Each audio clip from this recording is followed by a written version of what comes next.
Hi friends, എല്ലാവർക്കും one clip P S C YouTube ചാനലിലേക്ക് സ്വാഗതം. നമ്മുടെ ഇന്നത്തെ വീഡിയോ എന്ന് പറയുന്നത് LDC ഹോട്ട് ടോപ്പിക്സ് 75ന്റെ 18ാമത്തെ ക്ലാസ് ആണ്. അപ്പോൾ ഇതുവരെയായിട്ട് നമ്മുടെ ക്ലാസ്സുകൾ കാണാത്ത ഉദ്യോഗാർത്ഥിയാണെങ്കിൽ ഉറപ്പായിട്ടും നിങ്ങളൊന്ന് പോയി കാണാനായിട്ട് ശ്രമിക്കുക. LDCക്ക് വേണ്ടിയിട്ട് തയ്യാറെടുക്കുന്ന ഒരു ഉദ്യോഗാർത്ഥിയാണെങ്കിൽ നിങ്ങൾക്ക് ഉറപ്പായിട്ടും ഉപകാരപ്പെടുന്ന ഒരു ക്ലാസ് തന്നെയായിരിക്കും ഇത്. അപ്പോൾ ഇന്ന് നമ്മൾ ചർച്ച ചെയ്യാനായിട്ട് പോകുന്നത് കേരള ജോഗ്രഫിയും അതേപോലെ തന്നെ ഇമ്പോർട്ടൻ്റ് ആക്റ്റിലെ ഒരു ഭാഗവുമാണ് ചർച്ച ചെയ്യുന്നത്. അപ്പോൾ മൊത്തമായിട്ട് കാണാനായിട്ട് ശ്രമിക്കുക. കണ്ടതിന് ശേഷം നേരെ ടെലഗ്രാമിലേക്ക് പോരെ. ടെലഗ്രാമിൽ നിങ്ങൾക്ക് വേണ്ടിയിട്ടുള്ള ഇതിൻ്റെ ക്ലാസ് നോട്ട് അവൈലബിൾ ആയിരിക്കും. അതേപോലെ തന്നെ കൃത്യം 9 മണിക്ക് ഈ ക്ലാസ്സുമായി ബന്ധപ്പെട്ട ക്വസ്റ്റ്യൻ ബോളും അവൈലബിൾ ആയിരിക്കും. അപ്പോൾ എല്ലാവരും നന്നായിട്ട് പഠിക്കാനായിട്ട് ശ്രമിക്കുക. നിങ്ങൾക്ക് വീഡിയോ ഇഷ്ടപ്പെടുകയാണെങ്കിൽ ഉറപ്പായിട്ടും ലൈക്ക് ചെയ്യുക. നിങ്ങളുടെ അഭിപ്രായം അതെന്ത് തന്നെയാണെങ്കിലും താഴെ കമൻറ്റ് ബോക്സിൽ ഒന്ന് രേഖപ്പെടുത്തുക. നമുക്ക് നേരെ ക്ലാസ്സിലേക്ക് പോവാം. കേരളത്തിലെ നദികൾ. 1974 കേരള സർക്കാരിൻ്റെ വിജ്ഞാപന പ്രകാരം 15 കിലോമീറ്ററോ അതിൽ കൂടുതലോ നീളമുള്ള ജലപ്രവാഹങ്ങളെയാണ് കേരളത്തിൽ നദികളായിട്ട് കണക്കാക്കുന്നത്. ഓക്കെ, അപ്പോൾ 1974 കേരള സർക്കാരിൻ്റെ വിജ്ഞാപന പ്രകാരം 15 കിലോമീറ്റർ അതിൽ കൂടുതലോ നീളമുള്ള ജലപ്രവാഹങ്ങളെയാണ് കേരളത്തിൽ എന്തായിട്ട് നദികളായിട്ട് കണക്കാക്കുന്നത്. നമുക്കറിയാം കേരളത്തിലെ നദികളുടെ എണ്ണം എത്രയാണെന്ന് ചോദിച്ചു കഴിഞ്ഞാൽ 44 എണ്ണമാണ്. കേരളത്തിലെ നദികളുടെ എണ്ണം 44 എണ്ണമാണ്. ഓക്കെ, കേരളത്തിലെ മീഡിയം നദികൾ എന്നറിയപ്പെടുന്നത് ഏതൊക്കെയാണെന്ന് ചോദിച്ചു കഴിഞ്ഞാൽ കേരളത്തിലെ മീഡിയം നദികൾ എന്നറിയപ്പെടുന്നത് ഏതൊക്കെയാ? നമ്മുടെ പെരിയാറ്, ഭാരതപ്പുഴ, പമ്പ, ചാലിയാർ ഇവയാണ് കേരളത്തിലെ മീഡിയം നദികൾ എന്നറിയപ്പെടുന്നത്. അപ്പോൾ കേരളത്തിലെ മീഡിയം നദികൾ എന്നറിയപ്പെടുന്നത് ഏതൊക്കെയാണെന്ന് ചോദിച്ചാൽ പെരിയാറ്, ഭാരതപ്പുഴ, പമ്പ, ചാലിയാർ.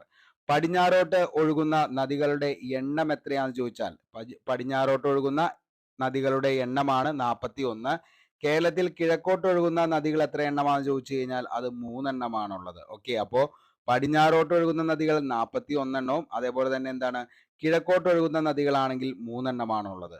100 കിലോമീറ്റർ കൂടുതൽ നീളമുള്ള 11 നദികളാണ് കേരളത്തിലുള്ളത്. ഓക്കെ, അപ്പോൾ 100 കിലോമീറ്റർ കൂടുതൽ നീളമുള്ള എത്ര നദികളാണ് കേരളത്തിലുള്ളത് എന്ന് ചോദിച്ചു കഴിഞ്ഞാൽ 11 നദികളാണ് കേരളത്തിലുള്ളത്.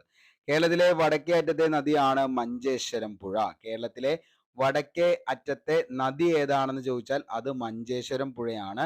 കേരളത്തിലെ തെക്കേ അറ്റത്തെ നദി ഏതാണെന്ന് ചോദിച്ചാൽ അത് നെയ്യാറാണ്. ഓക്കെ, അപ്പോൾ കേരളത്തിലെ തെക്കേ അറ്റത്തുള്ള നദിയാണ് നെയ്യാർ എന്ന് പറയുന്നത്. നദികൾ മലിനമാക്കുന്നവർക്ക് 3 വർഷം വരെ തടവും 2 ലക്ഷം രൂപ വരെ പിഴയും ഏർപ്പെടുത്തിയ സംസ്ഥാനം ഏതാണ് എന്ന് ചോദിച്ചാൽ അതിൻ്റെ ഉത്തരം കറണ്ട് അഫയേഴ്സ് ആണ്, പഠിച്ചു വച്ചോ. നദികൾ മലിനമാക്കുന്നവർക്ക് 3 വർഷം വരെ തടവും 2 ലക്ഷം രൂപ പിഴയും ഏർപ്പെടുത്തിയ ബിൽ പാസാക്കിയ സംസ്ഥാനമാണ് നമ്മുടെ കേരളം എന്ന് പറയുന്നത്. ഓക്കെ, ഇനി കേരളത്തിലെ നദികളുടെ പ്രധാന ഉത്ഭവ സ്ഥാനമാണ് പശ്ചിമഘട്ടം എന്ന് പറയുന്നത്. അപ്പോൾ പശ്ചിമഘട്ടത്തിൽ നിന്നാണ് കേരളത്തിലെ നദികൾ, ഒട്ടുമിക്ക നദികളും ഉത്ഭവിക്കുന്നത്. കേരളത്തിലെ ഏറ്റവും വലിയ നദി ഏതാണെന്ന് ചോദിച്ചാൽ നമുക്കറിയാം കേരളത്തിലെ ഏറ്റവും വലിയ നദി ഏതാണ്? അത് നമ്മുടെ പെരിയാറാണ്. എത്രയാണ് പെരിയാറിന്റെ നീളം എന്ന് ചോദിച്ചാൽ 244 കിലോമീറ്റർ ആണ്. എന്തിൻ്റെ? നമ്മുടെ പെരിയാറിന്റെ നീളം ചോദിച്ചു കഴിഞ്ഞാൽ 244 കിലോമീറ്റർ. കേരളത്തിലെ ഏറ്റവും ചെറിയ നദി ഏതാണെന്ന് ചോദിച്ചാൽ ഏറ്റവും വലുതെന്ന് പറയുന്നത് ഏതാണ്? പെരിയാറാണ്. അപ്പോൾ കേരളത്തിലെ ഏറ്റവും ചെറിയ നദി ഏതാണെന്ന് ചോദിച്ചാൽ അതേതാണ്? അതാണ് മഞ്ചേശ്വരം പുഴ എന്ന് പറയുന്നത്. കേരളത്തിലെ ഏറ്റവും ചെറിയ നദിയാണ് മഞ്ചേശ്വരം പുഴ. PSC ചോദിക്കാറുണ്ട് മഞ്ചേശ്വരം പുഴയുടെ നീളം എത്രയാണെന്ന് ചോദിച്ചാൽ 16 കിലോമീറ്ററും പെരിയാറിന്റെ ആണെങ്കിൽ 244 കിലോമീറ്ററുമാണ്. കിഴക്കോട്ട് കേരളത്തിലെ ഏറ്റവും വലിയ നദിയാണ്, അതായത് കിഴക്കോട്ട് ഒഴുകുന്നതിൽ വെച്ച് കേരളത്തിലെ ഏറ്റവും വലിയ നദി ഏതാണെന്ന് ചോദിച്ചു കഴിഞ്ഞാൽ അത് കബനിയാണ്. ഓക്കെ, അപ്പോൾ കിഴക്കോട്ട് ഒഴുകുന്നതിൽ ഏറ്റവും വലുത് കബനിയാണ്. കിഴക്കോട്ട് ഒഴുകുന്ന കേരളത്തിലെ ഏറ്റവും ചെറിയ നദി ഏതാണെന്ന് ചോദിച്ചാൽ അത് പാമ്പാറുമാണ്. അപ്പോൾ ആകെ കിഴക്കോട്ട് ഒഴുകുന്ന നദികൾ എന്ന് പറയുന്നത് 3 എണ്ണമാണ്. അതാണ് കബനി, അതേപോലെ തന്നെ പാമ്പാർ, ഭവാനി എന്ന് പറയുന്നത്. അപ്പൊ അതിൻ്റെ അകത്ത് ഏറ്റവും വലുത് ചോദിച്ചു കഴിഞ്ഞാൽ അത് കബനിയാണ്. അതേപോലെ കിഴക്കോട്ട് ഒഴുകുന്ന കേരളത്തിലെ ഏറ്റവും ചെറിയ നദി ചോദിച്ചു കഴിഞ്ഞാൽ അത് പാമ്പാറാണ്. ഓക്കെ, ഇനി കടലിൽ പതിക്കുന്ന കേരളത്തിലെ ഏറ്റവും ചെറിയ നദിയാണ് രാമപുരം പുഴ എന്ന് പറയുന്നത്. ഓക്കെ, അപ്പോൾ കടലിൽ പതിക്കുന്ന കേരളത്തിലെ ഏറ്റവും ചെറിയ നദി ഏതാണ് എന്ന് ചോദിച്ചു കഴിഞ്ഞാൽ കടലിൽ പതിക്കുന്ന കേരളത്തിലെ ഏറ്റവും ചെറിയ നദി ഏതാന്ന് ചോദിച്ചാൽ ഏതാ? രാമപുരം നദിയാണ്. രാമപുരം നദിയുടെ നീളം ചോദിക്കാറുണ്ട്, 19 കിലോമീറ്റർ ആണ് രാമപുരം നദിയുടെ നീളം എന്ന് പറയുന്നത് എത്രയാണ്? 19 കിലോമീറ്റർ ആണ്. അതായത് കടലിൽ പതിക്കുന്ന കേരളത്തിലെ ഏറ്റവും ചെറിയ നദിയാണ് ഏതെന്ന് പറയുന്നത്? രാമപുരം നദി എന്ന് പറയുന്നത്. ദക്ഷിണ കേരളത്തിലെ ഏറ്റവും ചെറിയ നദിയാണ് അയിരൂർ പുഴ. ദക്ഷിണ കേരളത്തിലെ ഏറ്റവും ചെറിയ നദിയാണ് അയിരൂർ പുഴ. കേരളത്തിലെ ഏറ്റവും ചെറിയ രണ്ടാമത്തെ നദിയാണ് അയിരൂർ പുഴ എന്ന് പറയുന്നത്. അപ്പോൾ കേരളത്തിലെ ഏറ്റവും ചെറിയ രണ്ടാമത്തെ നദിയാണ് അയിരൂർ പുഴ. അപ്പോൾ കേരളത്തിലെ ഏറ്റവും ചെറിയ രണ്ടാമത്തെ നദി ഏതാന്ന് ചോദിച്ചാൽ ഏതാണ്? അയിരൂർ പുഴ. ഓക്കെ. ഇനി പെരിയാർ, നമുക്കറിയാം പെരിയാറിന്റെ നീളം എത്രയാണ്? എപ്പോഴും ചോദിക്കുന്നതാണ്. 244 കിലോമീറ്റർ ആണ് പെരിയാറിന്റെ നീളം എന്ന് പറയുന്നത്. ഭാരതപ്പുഴയുടെ ആണെങ്കിലോ 209 കിലോമീറ്റർ ആണ്. അത് എത്ര മൈലാന്ന് ചിലപ്പോൾ ചോദിക്കാം. അപ്പോൾ പെരിയാറിന്റെ 244 കിലോമീറ്റർ ആണ്. എത്ര മൈലാണ്? 151 മൈലാണ്. ഭാരതപ്പുഴ 209 കിലോമീറ്റർ ആണ്. 129 മൈലാണ്. ഇനി പമ്പ എത്രയാണെന്ന് ചോദിച്ചാൽ 176 കിലോമീറ്റർ ആണ്. എത്ര മൈലാണ്? 109 മൈലാണ്. ചാലിയാറോ 169 കിലോമീറ്റർ ആണ്. അതേപോലെ 105 മൈലാണ്. ചാലക്കുടിപ്പുഴ 145 കിലോമീറ്റർ. എത്ര മൈലാ? 90 മൈലാണ്. കടലുണ്ടിപ്പുഴ 130 കിലോമീറ്റർ ആണ്. 80 മൈലാണ്. ഇനി അച്ഛൻ കോവിലാർ എത്രയാ? 128 കിലോമീറ്റർ. അതേപോലെ 79 മൈൽ. അതേപോലെ കല്ലടയാർ 121, അതേപോലെ തന്നെ 75 മൈലാണ്. ഇനി മൂവാറ്റുപുഴ 121 കിലോമീറ്റർ ആണ് നീളം എന്ന് പറയുന്നത്. അതിന്റെ മൈൽ എത്രയാണെന്ന് ചോദിച്ചു കഴിഞ്ഞാൽ അത് 75 ആണ്. ഇനി വളപട്ടണം പുഴ 110 കിലോമീറ്റർ. എത്ര മൈലാ? 68 മൈലാണ്. ചന്ദ്രഗിരി പുഴ 105 കിലോമീറ്റർ. അതേപോലെ തന്നെ 65 മൈൽ എന്നിവയാണ് ഇതിന്റെ എന്താന്ന് പറയുന്നത്? നീളം എന്ന് പറയുന്നത്. അപ്പൊ നീളം ചിലപ്പോൾ ചോദിക്കാം. Periyar 244, 151 mile. Bharathappuzha 209, 129 mile. Pampa 176, 109 mile. Chaliyar 169, 105 mile. Chalakudippuzha 145, 90 mile. Kadalundippuzha 130, 80 mile. Achankovilar 128, 79 mile. Kallada 121, 75 mile. Muvattupuzha 121, 75 mile. Valapattanam 110, 68 mile. Chandragiripuzha 105, 65 mile. Okay, നമുക്കിനി ഓരോ ഏറ്റവും പ്രധാനപ്പെട്ട നദികൾ ഓരോന്നുമായിട്ട് പഠിച്ചു പോകാം. ഫസ്റ്റ് നമ്മൾ പഠിക്കാൻ പോകുന്നത് പെരിയാറിനെ കുറിച്ചാണ്. പെരിയാർ നമുക്കറിയാം കേരളത്തിലെ ഏറ്റവും നീളം കൂടിയ നദിയാണ് പെരിയാർ എന്ന് പറയുന്നത്. കേരളത്തിലെ ഏറ്റവും നീളം കൂടിയ നദിയാണ് പെരിയാർ. കേരളത്തിലെ ഏറ്റവും കൂടുതൽ ജലം വഹിക്കുന്ന നദി ഏതാന്ന് ചോദിച്ചാൽ അതിന്റെ ഉത്തരവും ഏത് തന്നെയാ? പെരിയാറാണ്. അതേപോലെ കേരളത്തിന്റെ ജീവരേഖ എന്നറിയപ്പെടുന്ന നദി, കേരളത്തിന്റെ ജീവരേഖ എന്നറിയപ്പെടുന്ന നദി ഏതാന്ന് ചോദിച്ചാൽ അതും ഏത് തന്നെയാ? പെരിയാർ തന്നെയാണ്. ചൂർണി എന്ന് അർദ്ധശാസ്ത്രത്തിൽ പരാമർശിക്കുന്ന നദി. അപ്പോ ചൂർണി എന്ന് അർദ്ധശാസ്ത്രത്തിൽ പരാമർശിക്കുന്നത് താഴെ പറയുന്നവയിൽ ഏത് നദിയാന്ന് PSC മോസ്റ്റ്ലി റിപ്പീറ്റഡ് ആയിട്ടുള്ള ഒരു ചോദ്യമാണ്. അപ്പോ പഠിച്ചു വച്ചോ, 1 മാർക്കാണ്. ചൂർണി എന്ന അർദ്ധശാസ്ത്രത്തിൽ പരാമർശിക്കുന്ന നദിയാണ് ചൂർണി എന്ന് പറയുന്നത്. എപ്പോഴും എനിക്കൊരു മിസ്റ്റേക്ക് വരുന്ന വേർഡാണ് ഇത്, പരാമർശിക്കുന്ന എന്നുള്ളത്. അപ്പോൾ പരാമർശിക്കുന്ന നദിയാണ് ഏതെന്ന് പറയുന്നത്? ചൂർണി എന്ന് പറയുന്നത്. ഇനി ഏറ്റവും കൂടുതൽ പോഷക നദികളുള്ള കേരളത്തിലെ നദി, അതും ഏത് തന്നെയാണ്? നമ്മുടെ ഏത് തന്നെയാണ്? പെരിയാർ തന്നെയാണ്.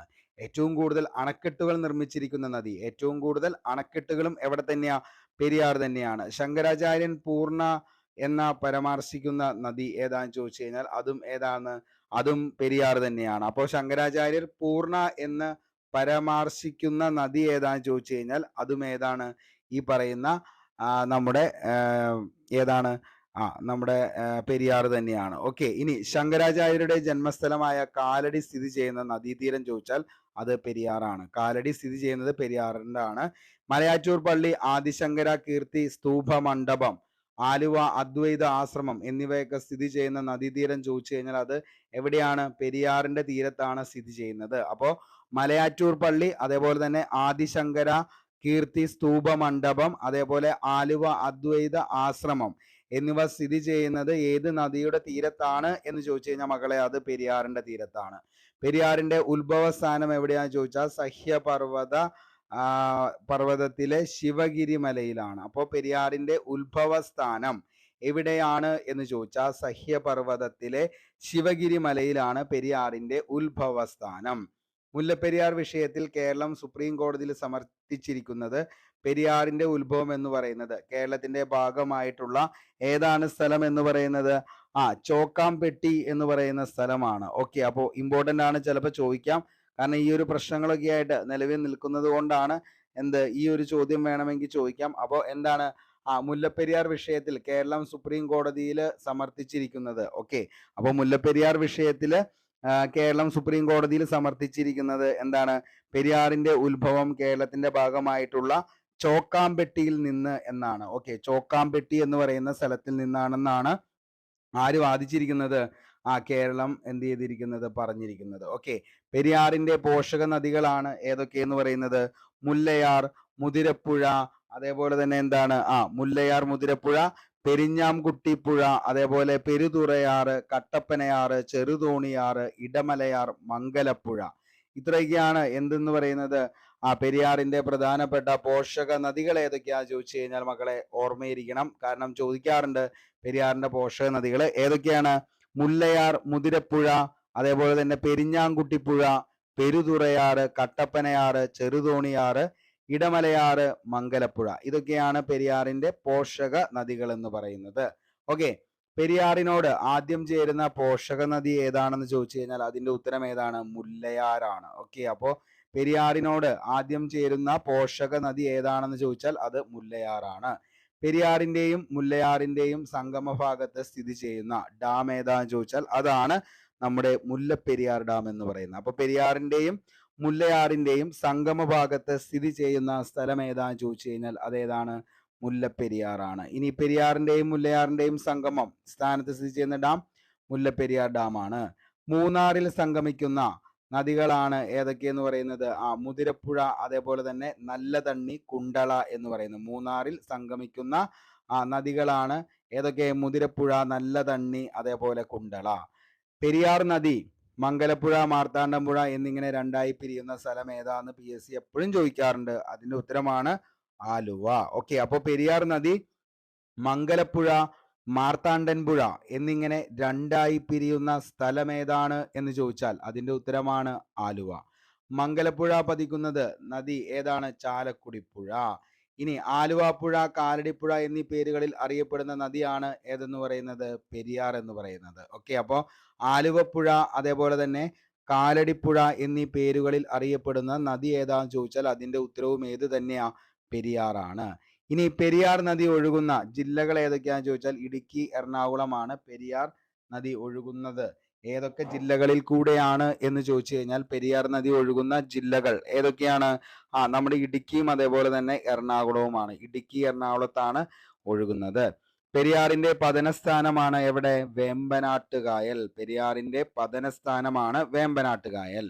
പെരിയാറിലെ പ്രധാന ജലവൈദ്യുത പദ്ധതികളാണ് ഇടുക്കി പള്ളിവാസൽ, ചെങ്കുളം, പന്നിയാർ, നേര്യമംഗലം, ലോവർ പെരിയാർ. ഓക്കെ, അപ്പോൾ പെരിയാറിലെ പ്രധാനപ്പെട്ട ജലവൈദ്യുത പദ്ധതികളാണ് ഏതൊക്കെ? ഇടുക്കി പള്ളിവാസൽ, ചെങ്കുളം, പന്നിയാർ, നേര്യമംഗലം, ലോവർ പെരിയാർ.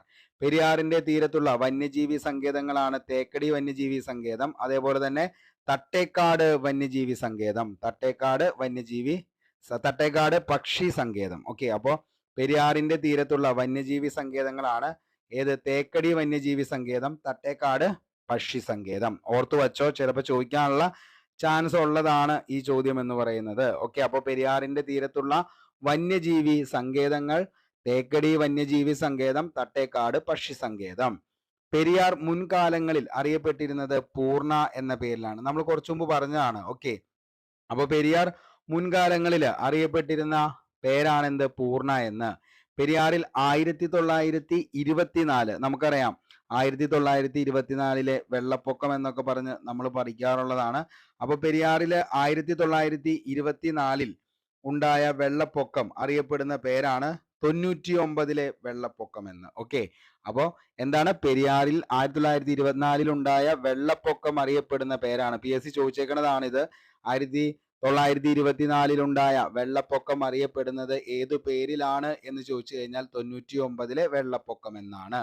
പെരിയാറിൽ 1341 ഉണ്ടായ വെള്ളപ്പൊക്കത്തെ തുടർന്ന് നശിച്ചുപോയ തുറമുഖമാണ് കൊടുങ്ങല്ലൂർ മുസരീസ്. അപ്പൊ കൊടുങ്ങല്ലൂർ മുസരീസ് ആണ് എന്ത്? പെരിയാറില് 1341 ഉണ്ടായ വെള്ളപ്പൊക്കത്തെ തുടർന്ന് നശിച്ചുപോയ തുറമുഖമാണ് കൊടുങ്ങല്ലൂർ മുസരീസ്. കേരളത്തിലെ ഏറ്റവും നീളം കൂടിയ നദിയാണ് പെരിയാർ. 10ാം ക്ലാസ് പ്രാഥമിക പരീക്ഷ 2022 സ്റ്റേജ് 2 ചോദിച്ച ചോദ്യമായിരുന്നു കേരളത്തിലെ ഏറ്റവും നീളം കൂടിയ നദി ഏതാന്നുള്ളത്. അപ്പൊ ഞാൻ ജസ്റ്റ് അങ്ങ് ഇട്ടു എന്ന് മാത്രമേ ഉള്ളൂ. ഇതാണ് ഈ ഒരു പെരിയാർ നദിയെ കുറിച്ച് കഴിഞ്ഞ ഒരു റീസെന്റ് ചോദിച്ച ചോദ്യം. അതായത് കേരളത്തിലെ ഏറ്റവും നീളം കൂടിയ നദി. നമുക്കറിയാം, കണ്ണും പൂട്ടി നമ്മൾ ആൻസറിലേക്ക് എത്തും, പെരിയാർ എന്നുള്ളത്. അതേപോലെ ചോദിച്ച ചോദ്യമാണ് ഏറ്റവും കൂടുതൽ അണക്കെട്ടുകളുള്ള നദി ഏതാണ്. അത് LGS സീമാന് ചോദിച്ചതാണ് 2022. അപ്പോൾ ഈ രണ്ട് ചോദ്യങ്ങളാണ് പ്രീവിയസ് ഇയർ ക്വസ്റ്റ്യൻ പേപ്പറിൽ പെരിയാറുമായി ബന്ധപ്പെട്ട് ചോദിച്ചിട്ടുള്ളൂ. ജസ്റ്റ് ഒന്ന് പറഞ്ഞു എന്ന് മാത്രമേ ഉള്ളൂ. അപ്പോൾ അത്രയാണ് അതിൻ്റെ അകത്ത് വരുന്നുള്ളൂ. വളരെ വ്യക്തമായെന്ന് കരുതുന്നു. നമുക്ക് അടുത്ത നദിയിലേക്ക് പോകാം. അതാണ് എന്ത്, ഭാരതപ്പുഴ എന്ന് പറയുന്നത്. ഭാരതപ്പുഴയുടെ പ്രത്യേകതകളും അതേപോലെ തന്നെ എന്താണ് അതുമായി ബന്ധപ്പെട്ട ചോദ്യങ്ങളും എല്ലാം നമുക്ക് ചർച്ച ചെയ്തു പോകാം. ഭാരതപ്പുഴ കേരളത്തിലെ രണ്ടാമത്തെ വലിയ നദിയാണ് ഏതെന്ന് പറയുന്നത്, ഭാരതപ്പുഴ എന്ന് പറയുന്നത്. കേരളത്തിലെ രണ്ടാമത്തെ വലിയ നദിയാണ് ഭാരതപ്പുഴ. കേരളത്തിന്റെ നൈൽ എന്നറിയപ്പെടുന്ന നദിയാണ് ഭാരതപ്പുഴ. കേരളത്തിന്റെ നൈൽ എന്നറിയപ്പെടുന്ന നദിയാണ് ഭാരതപ്പുഴ. പൊന്നാനിപ്പുഴ എന്നറിയപ്പെടുന്ന നദി. അപ്പോ പൊന്നാനിപ്പുഴ എന്നറിയപ്പെടുന്ന നദി ഏതാന്ന് ചോദിച്ചാൽ അതും ഏത് തന്നെയാ, ഭാരതപ്പുഴ. നിള എന്നറിയപ്പെടുന്നത്, പ്രാചീന കാലത്ത് പേരാർ എന്നറിയപ്പെടുന്ന നദി. പ്രാചീന കാലത്ത് പേരാർ എന്നറിയപ്പെടുന്ന നദി ഏതാണ് PSC ചോദിച്ചിട്ടുണ്ട്. പ്രാചീന കാലത്ത് പേരാർ എന്നറിയപ്പെടുന്ന നദി ഏതാണ് പ്രാചീന കാലത്ത് പേരാർ എന്നറിയപ്പെടുന്നത്, അതും ഏത് തന്നെയാണ്, ഭാരതപ്പുഴയാണ്. ഇനി നമുക്കറിയാം, മാമാങ്കം നടത്തിയിരുന്ന നദീതീരം. ഒത്തിരി തവണ PSC ചോദിച്ച ചോദ്യമാണിത്. ഓക്കെ, മാമാങ്കം നടത്തിയിരുന്ന നദീതീരം ഏതാന്ന് ചോദിച്ചാൽ ഭാരതപ്പുഴയുടെ തീരത്താണ്. കുഞ്ചൻ നമ്പ്യാരുടെ ജന്മസ്ഥലമായ കിള്ളിക്കുറിശിമംഗലം സ്ഥിതി ചെയ്യുന്ന നദീതീരം. അപ്പോ കുഞ്ചൻ നമ്പ്യാരുടെ ജന്മസ്ഥലമായിട്ടുള്ള കിള്ളിക്കുറിശിമംഗലം സ്ഥിതി ചെയ്യുന്ന നദി. ചെറുതുരുത്തിയിലെ കേരള കലാമണ്ഡലം സ്ഥിതി ചെയ്യുന്ന നദീതീരം. ഭാരതപ്പുഴയുടെ ഉത്ഭവം ആനമല നിരകളിലെ എവിടെയാണ്, ആനമല നിരകളിലുള്ള പോത്തന്നൂരിനടുത്താണ് ഭാരതപ്പുഴയുടെ ഉത്ഭവം എന്ന് പറയുന്നത്. അപ്പോ പോത്തന്നൂരിനടുത്താണ് എന്ത്, ഭാരതപ്പുഴയുടെ ഉത്ഭവം. അപ്പോൾ ആനമല നിരകളിലെ പോത്തന്നൂരിനടുത്താണ് ഏത്, ഭാരതപ്പുഴയുടെ എന്തെന്ന് പറയുന്നത്, ഉത്ഭവം എന്ന് പറയുന്നത്. ഇനി ഭാരതപ്പുഴ ഒഴുകുന്ന ജില്ലകൾ ഏതൊക്കെയാ ചോദിച്ചു കഴിഞ്ഞാൽ ഏതൊക്കെ ജില്ലകളിലൂടെയാ ഭാരതപ്പുഴ ഒഴുകുന്നത്, പാലക്കാട്, മലപ്പുറം, തൃശ്ശൂർ, ഈ 3 ജില്ലകളിലൂടെയാണ് ഭാരതപ്പുഴ ഒഴുകുന്നത്. ചിറ്റൂരിൽ ഭാരതപ്പുഴ അറിയപ്പെടുന്ന പേരായിരുന്നു ശോകനാശിനിപ്പുഴ. ചിറ്റൂരിൽ ഭാരതപ്പുഴ അറിയപ്പെടുന്ന പേരാണ് ശോകനാശിനിപ്പുഴ. ഭാരതപ്പുഴ എന്താണ്, ഭാരതപ്പുഴ എന്താണ് ചിറ്റൂരിൽ അറിയപ്പെടുന്ന പേരായിരുന്നു എന്ത്, ശോകനാശിനി പുഴ എന്ന പേരില്. ഭാരതപ്പുഴയെ ശോകനാശിനിപ്പുഴ എന്ന് വിശേഷിപ്പിച്ചത് ആരാണ് എന്ന് ചോദിച്ചു കഴിഞ്ഞാൽ അത് തുഞ്ചത്ത് രാമാനുജൻ എഴുത്തച്ഛനാണ്. തുഞ്ചത്ത് രാമാനുജൻ എഴുത്തച്ഛനാണ് അങ്ങനെ വിശേഷിപ്പിച്ചത്. അപ്പോ എന്താണ്, ഭാരതപ്പുഴയെ എന്താണ്, ശോകനാശിനി പുഴ. ഓക്കെ, അപ്പോ ഭാരതപ്പുഴയെ ശോകനാശിനി പുഴ. ഓക്കെ, അപ്പോ ഭാരതപ്പുഴയെ എങ്ങനെയാണ് ശോകനാശിനി പുഴ എന്ന് വിശേഷിപ്പിച്ചത് ആരാന്ന് ചോദിച്ചാൽ അത് ആരാണ് അങ്ങനെ വിശേഷിപ്പിച്ചത്, തുഞ്ചത്ത് രാമാനുജൻ എഴുത്തച്ഛനാണ്. തുഞ്ചത്ത് രാമാനുജൻ എഴുത്തച്ഛൻ. അപ്പൊ അതിന്റെ ഒന്ന് മിസ്റ്റേക്ക് ആണ്, ഒന്ന് തിരുത്തിയേക്കാം എല്ലാവരും. അപ്പോൾ ഭാരതപ്പുഴയെ എന്താണ് ശോകനാശിനി പുഴ എന്ന് വിശേഷിപ്പിച്ചത് ആരാന്ന് ചോദിച്ചു കഴിഞ്ഞാൽ അത് തുഞ്ചത്ത് രാമാനുജൻ എഴുത്തച്ഛനാണ്. ഓക്കെ, ഇനി ഭാരതപ്പുഴയുടെ പ്രധാന പോഷക നദികളാണ് കണ്ണാടിപ്പുഴ, പിന്നെന്താണ് തൂതപ്പുഴ, ഗായത്രിപ്പുഴ, കൽപ്പാത്തിപ്പുഴ. ഓക്കെ, അപ്പോൾ ഏതൊക്കെയാണ് ഭാരതപ്പുഴയുടെ പ്രധാനപ്പെട്ട പോഷക നദികളാണ് കണ്ണാടിപ്പുഴ, അതേപോലെ തന്നെ എന്താണ് തൂതപ്പുഴ, ഗായത്രിപ്പുഴ, കൽപ്പാത്തിപ്പുഴ. ഓക്കെ, അപ്പോൾ ഏതൊക്കെയാണ് കണ്ണാടിപ്പുഴ, അതേപോലെ തന്നെ എന്താണ് കണ്ണാടിപ്പുഴ ഒരു പോഷക നദിയാണ്, അതേപോലെ തന്നെ തൂതപ്പുഴ. ഓക്കെ, അടുത്തത് ഗായത്രിപ്പുഴ, അടുത്തത് കൽപ്പാത്തിപ്പുഴ. ഇതൊക്കെ എന്താണ് ഭാരതപ്പുഴയുടെ പ്രധാനപ്പെട്ട പോഷക നദികളാണ്. ഇനി ഗായത്രിപ്പുഴ ഭാരതപ്പുഴയുമായി ചേരുന്ന സ്ഥലം ഏതാന്ന് ചോദിച്ചാൽ ഗായത്രിപ്പുഴ ഭാരതപ്പുഴയുമായി ചേരുന്ന സ്ഥലമാണ് മായന്നൂർ എന്ന് പറയുന്നത്. എവിടെയാണ്, മായന്നൂർ. ഓക്കെ, അപ്പോൾ മായന്നൂർ എന്ന് പറയുന്ന സ്ഥലം എവിടെയാ, തൃശ്ശൂരാണ് സ്ഥിതി ചെയ്യുന്നത്. അപ്പോൾ ഗായത്രിപ്പുഴ ഭാരതപ്പുഴയുമായി ചേരുന്ന സ്ഥലം അറിയപ്പെടുന്ന പേരാണ് മായന്നൂര്. മായന്നൂർ എവിടെയാണ്, തൃശ്ശൂരാണ്. ഓക്കെ, ഇനി കുന്തിപ്പുഴ തൂതപ്പുഴ നദിയുടെ പ്രധാന ഉപനദിയാണ്. തൂതപ്പുഴയുടെ ഉത്ഭവ സ്ഥാനം എവിടെയാണെന്ന് ചോദിച്ചു കഴിഞ്ഞാൽ എവിടെയാണ്, സൈലന്റ് വാലി നമുക്കറിയാം. സൈലന്റ് വാലി നെ കുറിച്ചൊക്കെ നമ്മൾ പറഞ്ഞതാണ്. പാലക്കാട് ജില്ലയിൽ എന്താണ് ഈ പറയുന്ന സൈലന്റ് വാലി ചീവീടുകൾ ഇല്ലാത്തതിനാലാണ് അതിനെ എന്തെന്ന് വിളിച്ചത്, സൈലന്റ് വാലി എന്ന് വിളിച്ചത്. അങ്ങനെയാണെങ്കിൽ മക്കളെ, നമ്മുടെ ഇന്നത്തെ ചോദ്യം, എന്നാണ് സൈലന്റ് വാലിയെ ദേശീയ ഉദ്യാനമായിട്ട് പ്രഖ്യാപിച്ചത് എന്നാണ് എന്നുള്ളത് താഴെ കമന്റ് ബോക്സിൽ ഒന്ന് രേഖപ്പെടുത്താനായിട്ട് ശ്രമിക്കുക. ഓക്കെ, അപ്പോൾ ഇന്നത്തെ ചോദ്യം ഇതാണ്, എന്താണ് സൈലന്റ് വാലിയെ ദേശീയോദ്യാനമായിട്ട് പ്രഖ്യാപിച്ചത് ഏത് വർഷമാണ് എന്നുള്ളത് താഴെ എന്ത് ചെയ്യുക, കമന്റ് ബോക്സിൽ നിങ്ങൾ രേഖപ്പെടുത്തുക. ഓക്കെ, അടുത്ത ചോദ്യം, അടുത്തതാണ് എന്ത്, പറളിയിൽ വെച്ച് ഭാരതപ്പുഴയിൽ ചേരുന്ന പോഷക നദിയാണ് കണ്ണാടിപ്പുഴ. പറളിയിൽ വെച്ച്. ഓക്കെ, അപ്പോൾ പറളിയിൽ വെച്ച് എന്താണ് ഭാരതപ്പുഴയിൽ ചേരുന്ന പോഷക നദി ഏതാന്ന് ചോദിച്ചാൽ അത് കണ്ണാടിപ്പുഴയാണ്. ഇനി ചിറ്റൂർ പുഴ എന്നറിയപ്പെടുന്നതാണ് ഏതെന്ന് പറയുന്നത്, കണ്ണാടിപ്പുഴ. ഓക്കെ, അപ്പൊ ചിറ്റൂർ പുഴ എന്നറിയപ്പെടുന്നത് ഏതാന്ന് ചോദിച്ചു കഴിഞ്ഞാൽ അത് കണ്ണാടിപ്പുഴയാണ്, ചിറ്റൂർ പുഴ എന്നറിയപ്പെടുന്നത്. കേരളത്തിലെ ആദ്യത്തെ ഉരുക്കു തടയണ നിർമ്മിച്ചിരിക്കുന്നത് എവിടെയാണെന്ന് ചോദിച്ചാൽ അത് ഭാരതപ്പുഴയിലാണ്. ഓക്കെ, അപ്പോൾ കേരളത്തിലെ ആദ്യത്തെ ഉരുക്കു തടയണ നിർമ്മിച്ചിരിക്കുന്നത് എവിടെയാണ് എന്ന് ചോദിച്ചു കഴിഞ്ഞാൽ അത് ഭാരതപ്പുഴയിലാണ്. ഓക്കെ, പാലക്കാട് ജില്ലയിലെ എവിടെയാണ്, പാലക്കാട് ജില്ലയിലെ മാന്നാനൂരിനെയും ഓക്കെ, മാന്നാനൂരാണ് എന്ന് പറയുന്നത്. അപ്പോൾ പാലക്കാട് ജില്ലയിലെ എവിടെയാണ് ഈ പറയുന്ന മാന്നാനൂരിനെയും തൃശ്ശൂർ ജില്ലയിലെ പൈങ്കുളത്തെയും ബന്ധിപ്പിക്കുന്നതാണ് ഈ പറയുന്നത്. ഓക്കെ, അപ്പൊ കേരളത്തിലെ ഉരുക്കു തടയണ നിർമ്മിച്ചിരിക്കുന്നത് ഭാരതപ്പുഴയിലെ ഏതൊക്കെ തമ്മിലാണ് ബന്ധിപ്പിക്കുക എന്ന് ചോദിച്ചാൽ പാലക്കാട് ജില്ലയിലെ മാന്നാനൂരിനെയും അതേപോലെ തന്നെ തൃശ്ശൂർ ജില്ലയിലെ പൈങ്കുളത്തെയും. അപ്പോൾ ഓർത്തു വച്ചോ, ചിലപ്പോൾ വല്ല സ്റ്റേറ്റ്മെന്റിലൊക്കെ കയറി വന്നു കഴിഞ്ഞാൽ നമുക്ക് ഉത്തരത്തിലേക്ക് എത്താനായിട്ട് പറ്റും. പാലക്കാട് ജില്ലയിലെ മാന്നാനൂരിനെയും തൃശ്ശൂർ ജില്ലയിലെ പൈങ്കുളത്തെയുമാണ് ബന്ധിപ്പിക്കുന്നത്. ഇനി ഭാരതപ്പുഴ പതിക്കുന്നത് അറബിക്കടലിലാണ്. ഭാരതപ്പുഴ അറബിക്കടലിനോട് ചേരുന്ന സ്ഥലമാണ് ഏതെന്ന് പറയുന്നത്, പൊന്നാനി എന്ന് പറയുന്നത്. ഓക്കെ, ഭാരതപ്പുഴ അറബിക്കടലിനോട് ചേരുന്ന സ്ഥലമാണ് ഏത്, പൊന്നാനി എന്ന് പറയുന്നത്. ഓക്കെ, ഇനി എന്താണ് ഭാരതപ്പുഴയുടെ അഴിമുഖത്ത് സ്ഥിതി ചെയ്യുന്ന മത്സ്യബന്ധന തുറമുഖമാണ് പൊന്നാനി തുറമുഖം. അപ്പോൾ ഭാരതപ്പുഴയുടെ അഴിമുഖത്ത് സ്ഥിതി ചെയ്യുന്ന മത്സ്യബന്ധന തുറമുഖമാണ് പൊന്നാനി തുറമുഖം. കേരളത്തിലെ ഏറ്റവും എന്താണ് ഏറ്റവും അപ്പോ എന്താണ് ഭാരതപ്പുഴയുടെ അഴിമുഖത്ത് സ്ഥിതി ചെയ്യുന്ന മത്സ്യബന്ധന തുറമുഖം പൊന്നാനി. ഭാരതപ്പുഴയുടെ അഴിമുഖത്ത് സ്ഥിതി ചെയ്യുന്ന മത്സ്യബന്ധന തുറമുഖം പൊന്നാനിയാണ്. കേരളത്തിലെ ഏറ്റവും വിസ്തീർണമുള്ള എന്താണ് നദീതടമാണ് ഭാരതപ്പുഴയുടെ നദീതടം എന്ന് പറയുന്നത്. അപ്പൊ കേരളത്തിലെ ഏറ്റവും വിസ്തീർണമുള്ള നദീതടം ഏതാന്ന് ചോദിച്ചു കഴിഞ്ഞാൽ അത് ഭാരതപ്പുഴയുടെ നദീതടമാണ്. ഓക്കെ, അപ്പൊ കേരളത്തിലെ ഏറ്റവും വിസ്തീർണമുള്ള നദീതടം ഏതാന്ന് ചോദിച്ചു കഴിഞ്ഞാൽ ഭാരതപ്പുഴയുടെ നദീതടമാണ്.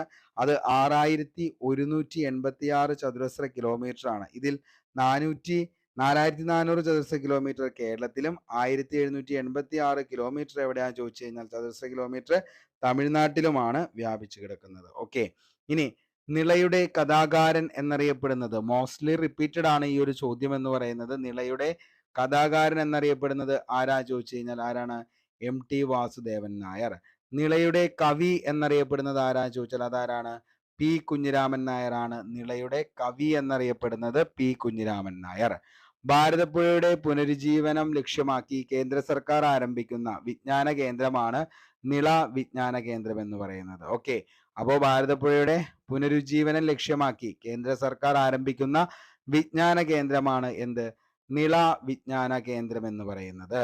ഇനി തിരുനാവായിൽ വച്ചാണ് ഗാന്ധിജി, ജവഹർലാൽ നെഹ്റു, ലാൽ ബഹദൂർ ശാസ്ത്രി എന്നിവരുടെ ചിതാഭസ്മം ഭാരതപ്പുഴയിൽ നിബന്ധനം ചെയ്തത്. ഓക്കെ, അപ്പോൾ തിരുനാവായിൽ വച്ചാണ് ഗാന്ധിജി, അതേപോലെ തന്നെ ആരാണ്, ജവഹർലാൽ നെഹ്റു, ലാൽ ബഹദൂർ ശാസ്ത്രി എന്നിവരുടെ ചിതാഭസ്മം നിബന്ധനം ചെയ്തത്. മേൽപ്പത്തൂർ നാരായണ ഭട്ടതിരിയുടെ ജന്മസ്ഥലമാണ് തിരുനാവായ എന്ന് പറയുന്നത്. നാരായണീയം എന്നതാണ് മേൽപ്പത്തൂർ നാരായണൻ ഭട്ടതിരിപ്പായുടെ പ്രസിദ്ധമായ രചന എന്ന് പറയുന്നത്. അപ്പോൾ മേൽപ്പത്തൂർ നാരായണ ഭട്ടതിരിപ്പാരുടെ ജന്മസ്ഥലമാണ് തിരുനാവായ. നാരായണീയം എന്നതാണ് മേൽപ്പത്തൂർ നാരായണ ഭട്ടതിരിയുടെ പ്രസിദ്ധമായ രചന. ഭാരതപ്പുഴയുമായി ബന്ധപ്പെട്ടതാണ് മിനി പമ്പ പദ്ധതി എന്ന് പറയുന്നത്. എന്താ ചോദിച്ചാൽ ഭാരതപ്പുഴയുടെ തീരത്ത് മലപ്പുറം ജില്ലയിലെ കുറ്റിപ്പുറം പാലത്തിന് സമീപമുള്ള നാനാഘട്ടത്തെ ഔദ്യോഗികമായി എന്ത് ചെയ്യാണ്, ശബരിമല ഇടത്താവളമായി പ്രഖ്യാപിച്ചു. ഇതിനെയാണ് നമ്മൾ എന്തെന്ന് വിളിച്ചത്, മിനി പമ്പ. അതായത് ഭാരതപ്പുഴയുടെ തീരത്ത് മലപ്പുറം ജില്ലയിൽ കുറ്റിപ്പുറം പാലത്തിന് സമീപമുള്ള സ്നാനഘട്ടം, ഓക്കെ, സ്നാനഘട്ടമാണ് കേട്ടോ ഇത്, ഞാനല്ല, സ്നാനഘട്ടത്തെയാണ് ഔദ്യോഗികമായിട്ട് ശബരിമല ഇടത്താവളമായി പ്രഖ്യാപിച്ചു. ഇതാണ് എന്തെന്ന് പറയുന്നത് മിനി പമ്പ. അപ്പോൾ എന്താണ് ശരിക്കും ഈ ഒരു സംഭവം എന്ന് പറയുന്നത്? മിനി പമ്പ ഭാരതപ്പുഴയുമായി ബന്ധപ്പെട്ടതാണ്.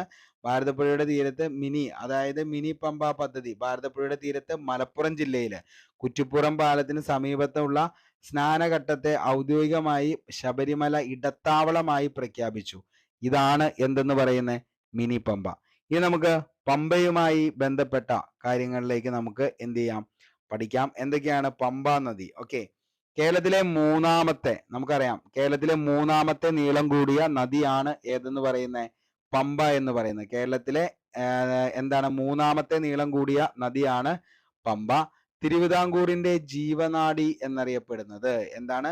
തിരുവിതാംകൂറിന്റെ ജീവനാഡി എന്നറിയപ്പെടുന്നത് പ്രാചീന കാലത്ത് ബാരിസ് എന്നറിയപ്പെടുന്ന നദി. ഓക്കെ, അപ്പോ പ്രാചീന കാലത്ത് എന്താ? ബാരിസ് എന്ന പേരിൽ അറിയപ്പെട്ടു. അതേപോലെ തന്നെ എന്താണ്? ദക്ഷിണ ഭഗീരഥി എന്നറിയപ്പെടുന്നത്. ഓക്കെ, ദക്ഷിണ ഭഗീരഥി എന്നറിയപ്പെടുന്ന നദിയാണ് എന്ത് ഈ പറയുന്നത്. അതേപോലെ തന്നെ എന്താണ്? ശബരി ഡാം, കക്കാട് ഡാം, അതേപോലെ തന്നെ കക്കാട് ഡാം എന്നിവ സ്ഥിതി ചെയ്യുന്ന നദിയാണ് ഏതെന്ന് പറയുന്നത്? നമ്മുടെ പമ്പ നദി എന്ന് പറയുന്നത്.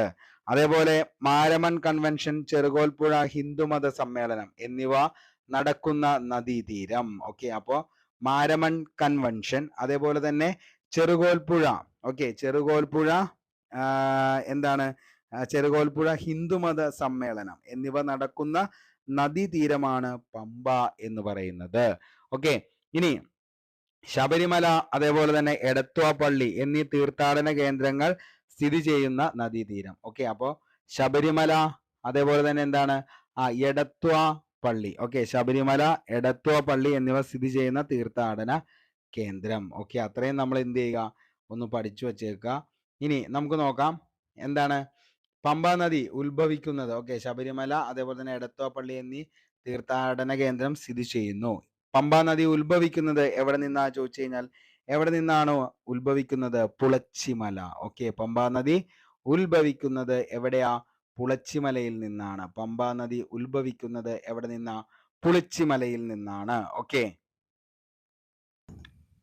പമ്പ നദി ഉത്ഭവിക്കുന്നത് പുളച്ചിമലയിൽ നിന്നാണ്. പമ്പ നദി പതിക്കുന്നത് വേമ്പനാട്ടു കായലിലാണ്. ഓക്കെ, പമ്പ നദി പതിക്കുന്നത് എവിടെയാന്ന് ചോദിച്ചു കഴിഞ്ഞാൽ വേമ്പനാട്ട് കായലില്. പമ്പയുടെ ദാനം എന്നറിയപ്പെടുന്ന പ്രദേശം ഏതാന്ന് ചോദിച്ചാൽ, പമ്പയുടെ ദാനം എന്നറിയപ്പെടുന്ന പ്രദേശം ഏതാന്ന് ചോദിച്ചാൽ അത് കുട്ടനാടാണ്. പമ്പയുടെ പ്രധാന പോഷക നദികളാണ് അച്ചൻ കോവിലാറ്, കക്കിയാർ, കല്ലാർ, അഴുതയാർ, മണിമലയാർ. ഓക്കെ, അപ്പോ പമ്പയുടെ പോഷക നദികളാണ് ഏതൊക്കെ? അച്ചൻ കോവിലാറ്, കക്കിയാർ, കല്ലാർ, അഴുതാർ, മണിമലയാർ. പമ്പ നദി ഒഴുകുന്ന ജില്ലകൾ ഏതൊക്കെയാന്ന് ചോദിച്ചു കഴിഞ്ഞാൽ ഏതൊക്കെയാണ്? പത്തനംതിട്ട, ഇടുക്കി, ആലപ്പുഴയാണ് പമ്പ നദി ഒഴുകുന്ന ജില്ലകൾ എന്ന് പറയുന്നത്. പമ്പ നദിയിലെ പ്രധാന വെള്ളച്ചാട്ടമാണ് ഏത്? പെരുന്തേനരുവി വെള്ളച്ചാട്ടം. എവിടെയാന്ന് ചോദിച്ചു കഴിഞ്ഞാൽ അത് പമ്പയിലാണ്.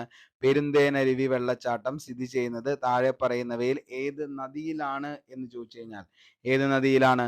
പെരുന്തേനരുവി. പമ്പ നദിയെ മാലിന്യമുക്തമാക്കാൻ കേരള സർക്കാർ നാഷണൽ കൺസർവേഷൻ പ്ലാൻ പ്രകാരം ആരംഭിച്ച പദ്ധതിയാണ് പമ്പ ആക്ഷൻ പ്ലാൻ. ഓക്കെ, എന്താണ് പമ്പ ആക്ഷൻ പ്ലാൻ എന്ന് വെച്ച് കഴിഞ്ഞാൽ, എന്താണ് പമ്പ ആക്ഷൻ പ്ലാൻ എന്ന് പറയുന്നത്? പമ്പ നദിയെ മാലിന്യമുക്തമാക്കാൻ വേണ്ടിയിട്ട് ആരാണ്? കേന്ദ്ര സർക്കാർ നാഷണൽ റിവർ കൺസർവേഷൻ പ്ലാൻ പ്രകാരം ആരംഭിച്ച പദ്ധതിക്ക് പറയുന്ന പേരാണ് പമ്പ ആക്ഷൻ പ്ലാൻ എന്ന് പറയുന്നത്. അച്ചൻ കോവിലാർ പമ്പ നദിയിൽ ചേരുന്ന സ്ഥലം ഏതാന്ന് ചോദിച്ചാൽ അതാണ് ഏതെന്ന് പറയുന്നത്? വിയാപുരം. അപ്പോ അച്ചൻ കോവിലാർ പമ്പ നദിയിൽ ചേരുന്ന സ്ഥലം അറിയപ്പെടുന്നതാണ് വിയാപുരം. പന്തളം പട്ടണത്തെ ചുറ്റി ഒഴുകുന്ന നദിയാണ് അച്ചൻ കോവിലാർ. പന്തളം പട്ടണത്തെ ചുറ്റി ഒഴുകുന്ന നദിയാണ് അച്ചൻ കോവിലാർ. വേദകാലഘട്ടത്തിന് മുമ്പുണ്ടായിരുന്ന ഗാവ്രിയുടെ ആരാധനയുടെ ഭാഗമായ മൺശില്പങ്ങൾ കണ്ടെത്തിയത് എവിടെ നിന്നാണ് എന്ന് ചോദിച്ചു കഴിഞ്ഞു കഴിഞ്ഞാൽ അത് എവിടെ നിന്നാ? പമ്പയിൽ നിന്നാണ്. അപ്പോ വേദകാലഘട്ടത്തിന് മുമ്പുണ്ടായിരുന്ന ദ്രാവിഡാരാധനയുടെ ഭാഗമായിട്ടുള്ള എന്താണ് മൺശില്പങ്ങൾ കണ്ടെടുത്തത് എവിടെ നിന്നാണെന്ന് ചോദിച്ചു കഴിഞ്ഞാൽ അത് പമ്പയിൽ നിന്നാണ്. ഓക്കെ, അപ്പോൾ ഒന്നുകൂടി പറയാം. എന്താണ് ഇതിന്റെ പ്രത്യേകത എന്ന് പറഞ്ഞാൽ അത് കറണ്ട് അഫയേഴ്സ് ആണ്. വേദകാലഘട്ടത്തിന് മുമ്പുണ്ടായിരുന്ന ദ്രാവിഡാരാധനയുടെ ഭാഗമായ മൺശില്പങ്ങൾ കണ്ടെത്തിയ കേരളത്തിലെ നദീതീരം ഏതാന്ന് ചോദിച്ചാൽ അതിന്റെ ഉത്തരവും ഏത് തന്നെയാണ്? പമ്പ തന്നെയാണ്. നമുക്ക് നേരെ ചാലിയാറിലേക്ക് പോവാം. ചാലിയാറ് എന്താണ്? കേരളത്തിലെ 4ാമത്തെ നീളം കൂടിയ നദിയാണ് ഏതെന്ന് പറയുന്നത്? ചാലിയാർ എന്ന് പറയുന്നത്. കേരളത്തിലെ 4ാമത്തെ നീളം കൂടിയ നദിയാണ് ഏത്? ചാലിയാറ്. ചാലിയാറിന്റെ ഉത്ഭവം എവിടെയാന്ന് ചോദിച്ചു കഴിഞ്ഞാൽ അത് ഇളമ്പലേരി കുന്നാണ്. വയനാട് ഇളമ്പലേരി കുന്നിലാണ് ചാലിയാറിന്റെ ഉത്ഭവം എന്ന് പറയുന്നത്. കല്ലായിപ്പുഴ, അതേപോലെ ബേപ്പൂർ പുഴ, അതേപോലെ ചൂലിക നദി എന്നീ പേരുകളിൽ അറിയപ്പെടുന്ന നദിയാണ് ചാലിയാർ. അപ്പോ കല്ലായിപ്പുഴ, ബേപ്പൂർ പുഴ, ചൂലിക നദി എന്നീ പേരുകളിൽ അറിയപ്പെടുന്നത് ഏത് നദിയാന്ന് ചോദിച്ചാൽ ചാലിയാറാണ്. പ്രധാന പോഷക നദികളാണ് ഇരുവഞ്ഞിപ്പുഴ, ചെറുകോൽപ്പുഴ, കരിമ്പുഴ, പുന്നപ്പുഴ, ചാലിപ്പുഴ. ഓക്കെ, അപ്പോൾ പ്രധാനപ്പെട്ട പോഷക നദികൾ ഏതൊക്കെയാണെന്ന് ചോദിച്ചു കഴിഞ്ഞാൽ ഏതൊക്കെയാണ് മക്കളെ പ്രധാനപ്പെട്ട പോഷക നദികൾ എന്ന് ചോദിച്ചു കഴിഞ്ഞാൽ ഏതൊക്കെയാ? ഇരുവഞ്ഞിപ്പുഴ, ചെറുകോൽപ്പുഴ, പുന്നപ്പുഴ, ചാലിപ്പുഴ. ഓക്കെ, ഇനി നമുക്കറിയാം ചാലിയാർ ഒഴുകുന്ന ജില്ലകളാണ് വയനാട്, മലപ്പുറം, കോഴിക്കോട്. ചാലിയാർ ഒഴുകുന്ന ജില്ലകൾ ചോദിച്ചു കഴിഞ്ഞാൽ വയനാട്, മലപ്പുറം, കോഴിക്കോട്. ചാലിയാർ അറബിക്കടലുമായി ചേരുന്നത് ബേപ്പൂരിൽ വച്ചാണ്. അപ്പോൾ ചാലിയാർ അറബിക്കടലുമായി ചേരുന്നത് എവിടെ വെച്ചാ? ബേപ്പൂരിൽ വച്ച്. കേരളത്തിൽ സ്വർണ്ണ നിക്ഷേപം കണ്ടെത്തിയിട്ടുള്ള നദീതീരം ചോദിച്ചു കഴിഞ്ഞാൽ അതും ഏത് തന്നെയാണ്? നമ്മുടെ ചാലിയാറാണ്. കേരളത്തിൽ സ്വർണ്ണ നിക്ഷേപം കണ്ടെത്തിയത് ചാലിയാറിലാണ്. കേരളത്തിലെ വായു ജല മലിനീകരണത്തിന്റെ വായു ജല മലിനീകരണത്തിനെതിരെ നടന്ന ആദ്യ സംഘടിത പ്രക്ഷോഭമാണ് ഏതെന്ന് പറയുന്നത്? ചാലിയാർ പ്രക്ഷോഭം എന്ന് പറയുന്നത്. കേരളത്തിൽ വായു മലിനീകരണത്തിനെതിരെ നടന്ന ആദ്യ സംഘടിത പ്രക്ഷോഭമാണ് ചാലിയാർ പ്രക്ഷോഭം. ചാലിയാർ സംരക്ഷണ സമിതിയുടെ സ്ഥാപക നേതാവ് ആരാന്ന് ചോദിച്ചാൽ KA റഹ്മാനാണ്. ചാലിയം സംരക്ഷണ സമിതിയുടെ സ്ഥാപക നേതാവാണ് KA റഹ്മാൻ. ചാലിയാർ മലിനീകരണത്തിന് കാരണമാകുന്ന ഫാക്ടറിയാണ് ഗ്വാളിയാർ റയോൺസ് മാവൂർ എന്ന് പറയുന്നത്. അപ്പോൾ ചാലിയാർ മലിനീകരണത്തിന് കാരണമാകുന്ന ഫാക്ടറി ഏതാന്ന് ചോദിച്ചാൽ മക്കളെ ഏതാണ്? ഗ്വാളിയാർ റയോൺസ് ആണ്. ഗ്വാളിയാർ റയോൺസ് മാവൂര്. കേരളത്തിൽ മലിനീകരണം ഏറ്റവും കൂടിയ നദിയാണ് ഏതെന്ന് പറയുന്നത്? കേരളത്തിലെ ഏറ്റവും മലിനീകരണം കൂടിയ നദിയാണ് ചാലിയാറും അതേപോലെ തന്നെ പെരിയാറും. കേരളത്തിൽ മലിനീകരണം ഏറ്റവും കൂടിയ നദിയാണ് ചാലിയാർ, പെരിയാർ. കേരളത്തിലെ മലിനീകരണം ഏറ്റവും കുറഞ്ഞ നദി ഏതാന്ന് ചോദിച്ചാൽ അതേതാണ്? കുന്തിപ്പുഴയാണ്. നമുക്കറിയാം സൈലന്റ് വാലിയിലൂടെ ഒഴുകുന്ന കുന്തിപ്പുഴ ഉത്ഭവിക്കുന്നത് തൂതപ്പുഴ. ഓക്കെ, അപ്പൊ അത് പഠിച്ചു വെച്ചോ. കേരളത്തിൽ മലിനീകരണം ഏറ്റവും കുറഞ്ഞ നദി ഏതാന്ന് ചോദിച്ചാൽ അത് കുന്തിപ്പുഴയാണ്. എന്നാൽ കേരളത്തിൽ മലിനീകരണം ഏറ്റവും കൂടിയ നദി ഏതാന്ന് ചോദിച്ചാൽ അത് 2 ചാലിയാറും അതേപോലെ തന്നെ പെരിയാറുമാണ്. നമുക്ക് നേരെ ചാലക്കുടി പുഴയിലേക്ക് പോകാം. ചാലക്കുടി പുഴ കേരളത്തിലെ 5ാമത്തെ നീളം കൂടിയ നദിയാണ് ചാലക്കുടി പുഴ. കേരളത്തിലെ 5ാമത്തെ നീളം കൂടിയ നദിയാണ് ഏതെന്ന് പറയുന്നത്? ചാലക്കുടി പുഴ. എത്രയാണ് ചാലക്കുടി പുഴയുടെ നീളം എത്രയാന്ന് ചോദിച്ചാൽ 145.5 കിലോമീറ്റർ ആണ് കേരളത്തിലെ 5ാമത്തെ നീളം കൂടിയ നദിയായിട്ടുള്ള ചാലക്കുടി പുഴയ്ക്ക്.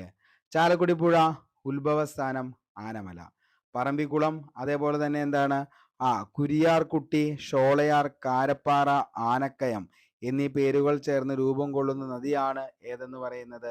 ചാലക്കുടി പുഴ. അപ്പോൾ ഏതൊക്കെ പേരാണ് നിലവിൽ രൂപം കൊള്ളാനായിട്ട് എടുത്തത്? പറമ്പിക്കുളം, അതേപോലെ തന്നെ കുരിയാർകുട്ടി, ഷോളയാർ, കാരപ്പാറ, ആനക്കയം എന്നീ പുഴകൾ ചേർന്നാണ് ഏത്? ചാലക്കുടി പുഴ രൂപീകൃതമായത്. ഇനി ചാലക്കുടി പുഴ ഒഴുകുന്ന ജില്ലയാണ് പാലക്കാട്, തൃശ്ശൂര്, എറണാകുളത്താണ് ചാലക്കുടി പുഴ ഒഴുകുന്നത്. ജൈവ വൈവിധ്യം ഏറ്റവും കൂടുതലുള്ള നദി ഏതാന്ന് ചോദിച്ചാൽ അതിന്റെ ഉത്തരവും ഏത് തന്നെയാ? ചാലക്കുടി പുഴ തന്നെയാണ്. ജൈവ വൈവിധ്യം ഏറ്റവും കൂടിയ നദിയാണ് ചാലക്കുടി പുഴ. കേരളത്തിലെ ഏറ്റവും കൂടുതൽ മത്സ്യസമ്പത്തുള്ള നദിയാണ് ഏതെന്ന് പറയുന്നത്? ചാലക്കുടി പുഴ. കേരളത്തിലെ ഏറ്റവും കൂടുതൽ മത്സ്യസമ്പത്ത്. ചാലക്കുടി പുഴയിൽ സ്ഥിതി ചെയ്യുന്ന പ്രധാന വെള്ളച്ചാട്ടങ്ങൾ ഏതൊക്കെയാണെന്ന് ചോദിച്ചാൽ ആതിരപ്പള്ളി വെള്ളച്ചാട്ടം, അതേപോലെ തന്നെ ആതിരപ്പള്ളി വാഴച്ചാൽ, അതേപോലെ പെരിങ്ങൽകുത്ത് വെള്ളച്ചാട്ടം. അപ്പോൾ ചാലക്കുടി പുഴയിൽ സ്ഥിതി ചെയ്യുന്ന പ്രധാന വെള്ളച്ചാട്ടങ്ങൾ ഏതൊക്കെയാണെന്ന് ചോദിച്ചു കഴിഞ്ഞാൽ ഏതൊക്കെയാണ് വെള്ളച്ചാട്ടം? ആതിരപ്പള്ളി, വാഴച്ചാൽ, പെരിങ്ങൽകുത്ത്. അപ്പോൾ ആതിരപ്പള്ളി, വാഴച്ചാൽ, പെരിങ്ങൽകുത്താണ് ചാലക്കുടി പുഴയിൽ സ്ഥിതി ചെയ്യുന്ന പ്രധാനപ്പെട്ട വെള്ളച്ചാട്ടം എന്ന് പറയുന്നത്. ഇനി കേരളത്തിലെ ഏറ്റവും വലിയ വെള്ളച്ചാട്ടമാണ് ഏതെന്ന് പറയുന്നത്? ആതിരപ്പള്ളി വെള്ളച്ചാട്ടം എന്ന് പറയുന്നത് കേരളത്തിലെ ഏറ്റവും വലിയ വെള്ളച്ചാട്ടം. ഷോളയാർ ജലവൈദ്യുത പദ്ധതി, പെരിങ്ങൽകുത്ത് ജലവൈദ്യുത പദ്ധതി എന്നിവ സ്ഥാപിച്ചിരിക്കുന്ന നദിയാണ് ഏതെന്ന് പറയുന്നത്? ചാലക്കുടി പുഴ എന്ന് പറയുന്നത്. ഓക്കെ, ഇനി ജലസേചനത്തിനായി ചാലക്കുടി പുഴയിൽ നിർമ്മിച്ചിരിക്കുന്ന ഡാമാണ് തുമ്പൂർ മുഴി. ഓക്കെ, തുമ്പൂർ മുഴി ഡാം എവിടെയാ? ജലസേചനത്തിനായി ചാലക്കുടി പുഴയിൽ സ്ഥാപിച്ചിരിക്കുന്ന ഏതാണ് ഡാമിന് പറയുന്ന പേരാണ് ഏതെന്ന് പറയുന്നത്? തുമ്പൂർ മുഴി എന്ന് പറയുന്നത്. കേരളത്തിലെ ഏക ഓക്സ്ബോ തടാകം സ്ഥിതി ചെയ്യുന്നത് എവിടെയാന്ന് ചോദിച്ചാൽ വെന്തല ചാലക്കുടി പുഴയാണ് കേരളത്തിലെ ആദ്യത്തെ ഓക്സ്ബോ തടാകം. അത് സ്ഥിതി ചെയ്യുന്നത് വൈന്തലയാണ് ചാലക്കുടി പുഴ.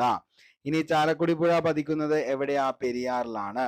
ഇലന്തിക്കരയിൽ വെച്ച ചാലക്കുടി പുഴ പെരിയാറുമായി ചേരുന്നു. പിന്നീട് ഇവ ഒന്നിച്ചൊഴുകി കൊടുങ്ങല്ലൂർ കായലുമായി, അതിനുശേഷം അറബിക്കടലിൽ ചേരുന്നു.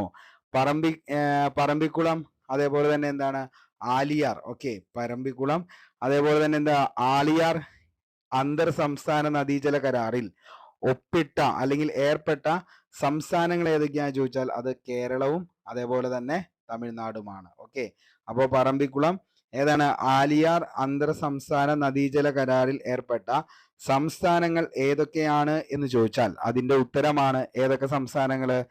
നമ്മുടെ കേരളവും അതേപോലെ തന്നെ നമ്മുടെ തമിഴ്നാടുമാണ്. ഓക്കെ, വളരെ വ്യക്തമായെന്ന് കരുതുന്നു. നമുക്ക് അടുത്ത നദിയിലേക്ക് പോവാം. നെയ്യാറാണ് ഇനി നമുക്ക് പഠിക്കേണ്ടത്. ഓക്കെ, അടുത്ത നെയ്യാറാണ്. അപ്പോൾ കേരളത്തിലെ ഏറ്റവും തെക്കേ അറ്റത്തുള്ള നദിയാണ് ഏതെന്ന് പറയുന്നത്?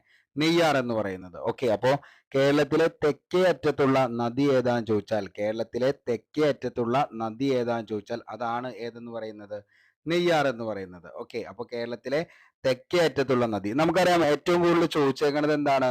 നെയ്യാറിന്റെ ഉത്ഭവസ്ഥാനം അതെവിടെയാണെന്നുള്ളത് എപ്പോഴും PSC ചോദിക്കാറുണ്ട്. എവിടെയാണ് നെയ്യാറിന്റെ ഉത്ഭവസ്ഥാനം എന്ന് ചോദിച്ചു കഴിഞ്ഞാൽ എവിടെയാണ്? അഗസ്ത്യമല പശ്ചിമഘട്ടത്തിലാണ് നെയ്യാറിന്റെ ഉത്ഭവസ്ഥാനം എന്ന് പറയുന്നത്. നെയ്യാറിന്റെ ഉത്ഭവസ്ഥാനം അഗസ്ത്യമല, പശ്ചിമഘട്ടം. നെയ്യാറിന്റെ പോഷക നദികൾ ഏതൊക്കെയാന്ന് ചോദിച്ചാൽ ഏതൊക്കെയാ?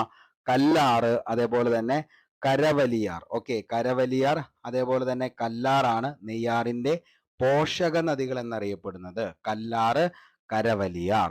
ശ്രീനാരായണ ഗുരു ശിവപ്രതിഷ്ഠ നടത്തിയ അരുവിപ്പുറം എവിടെയാന്ന് ചോദിച്ചു കഴിഞ്ഞാൽ നെയ്യാർ നദിയുടെ തീരത്താണ്. ഓക്കെ, അപ്പോ എന്താണ്?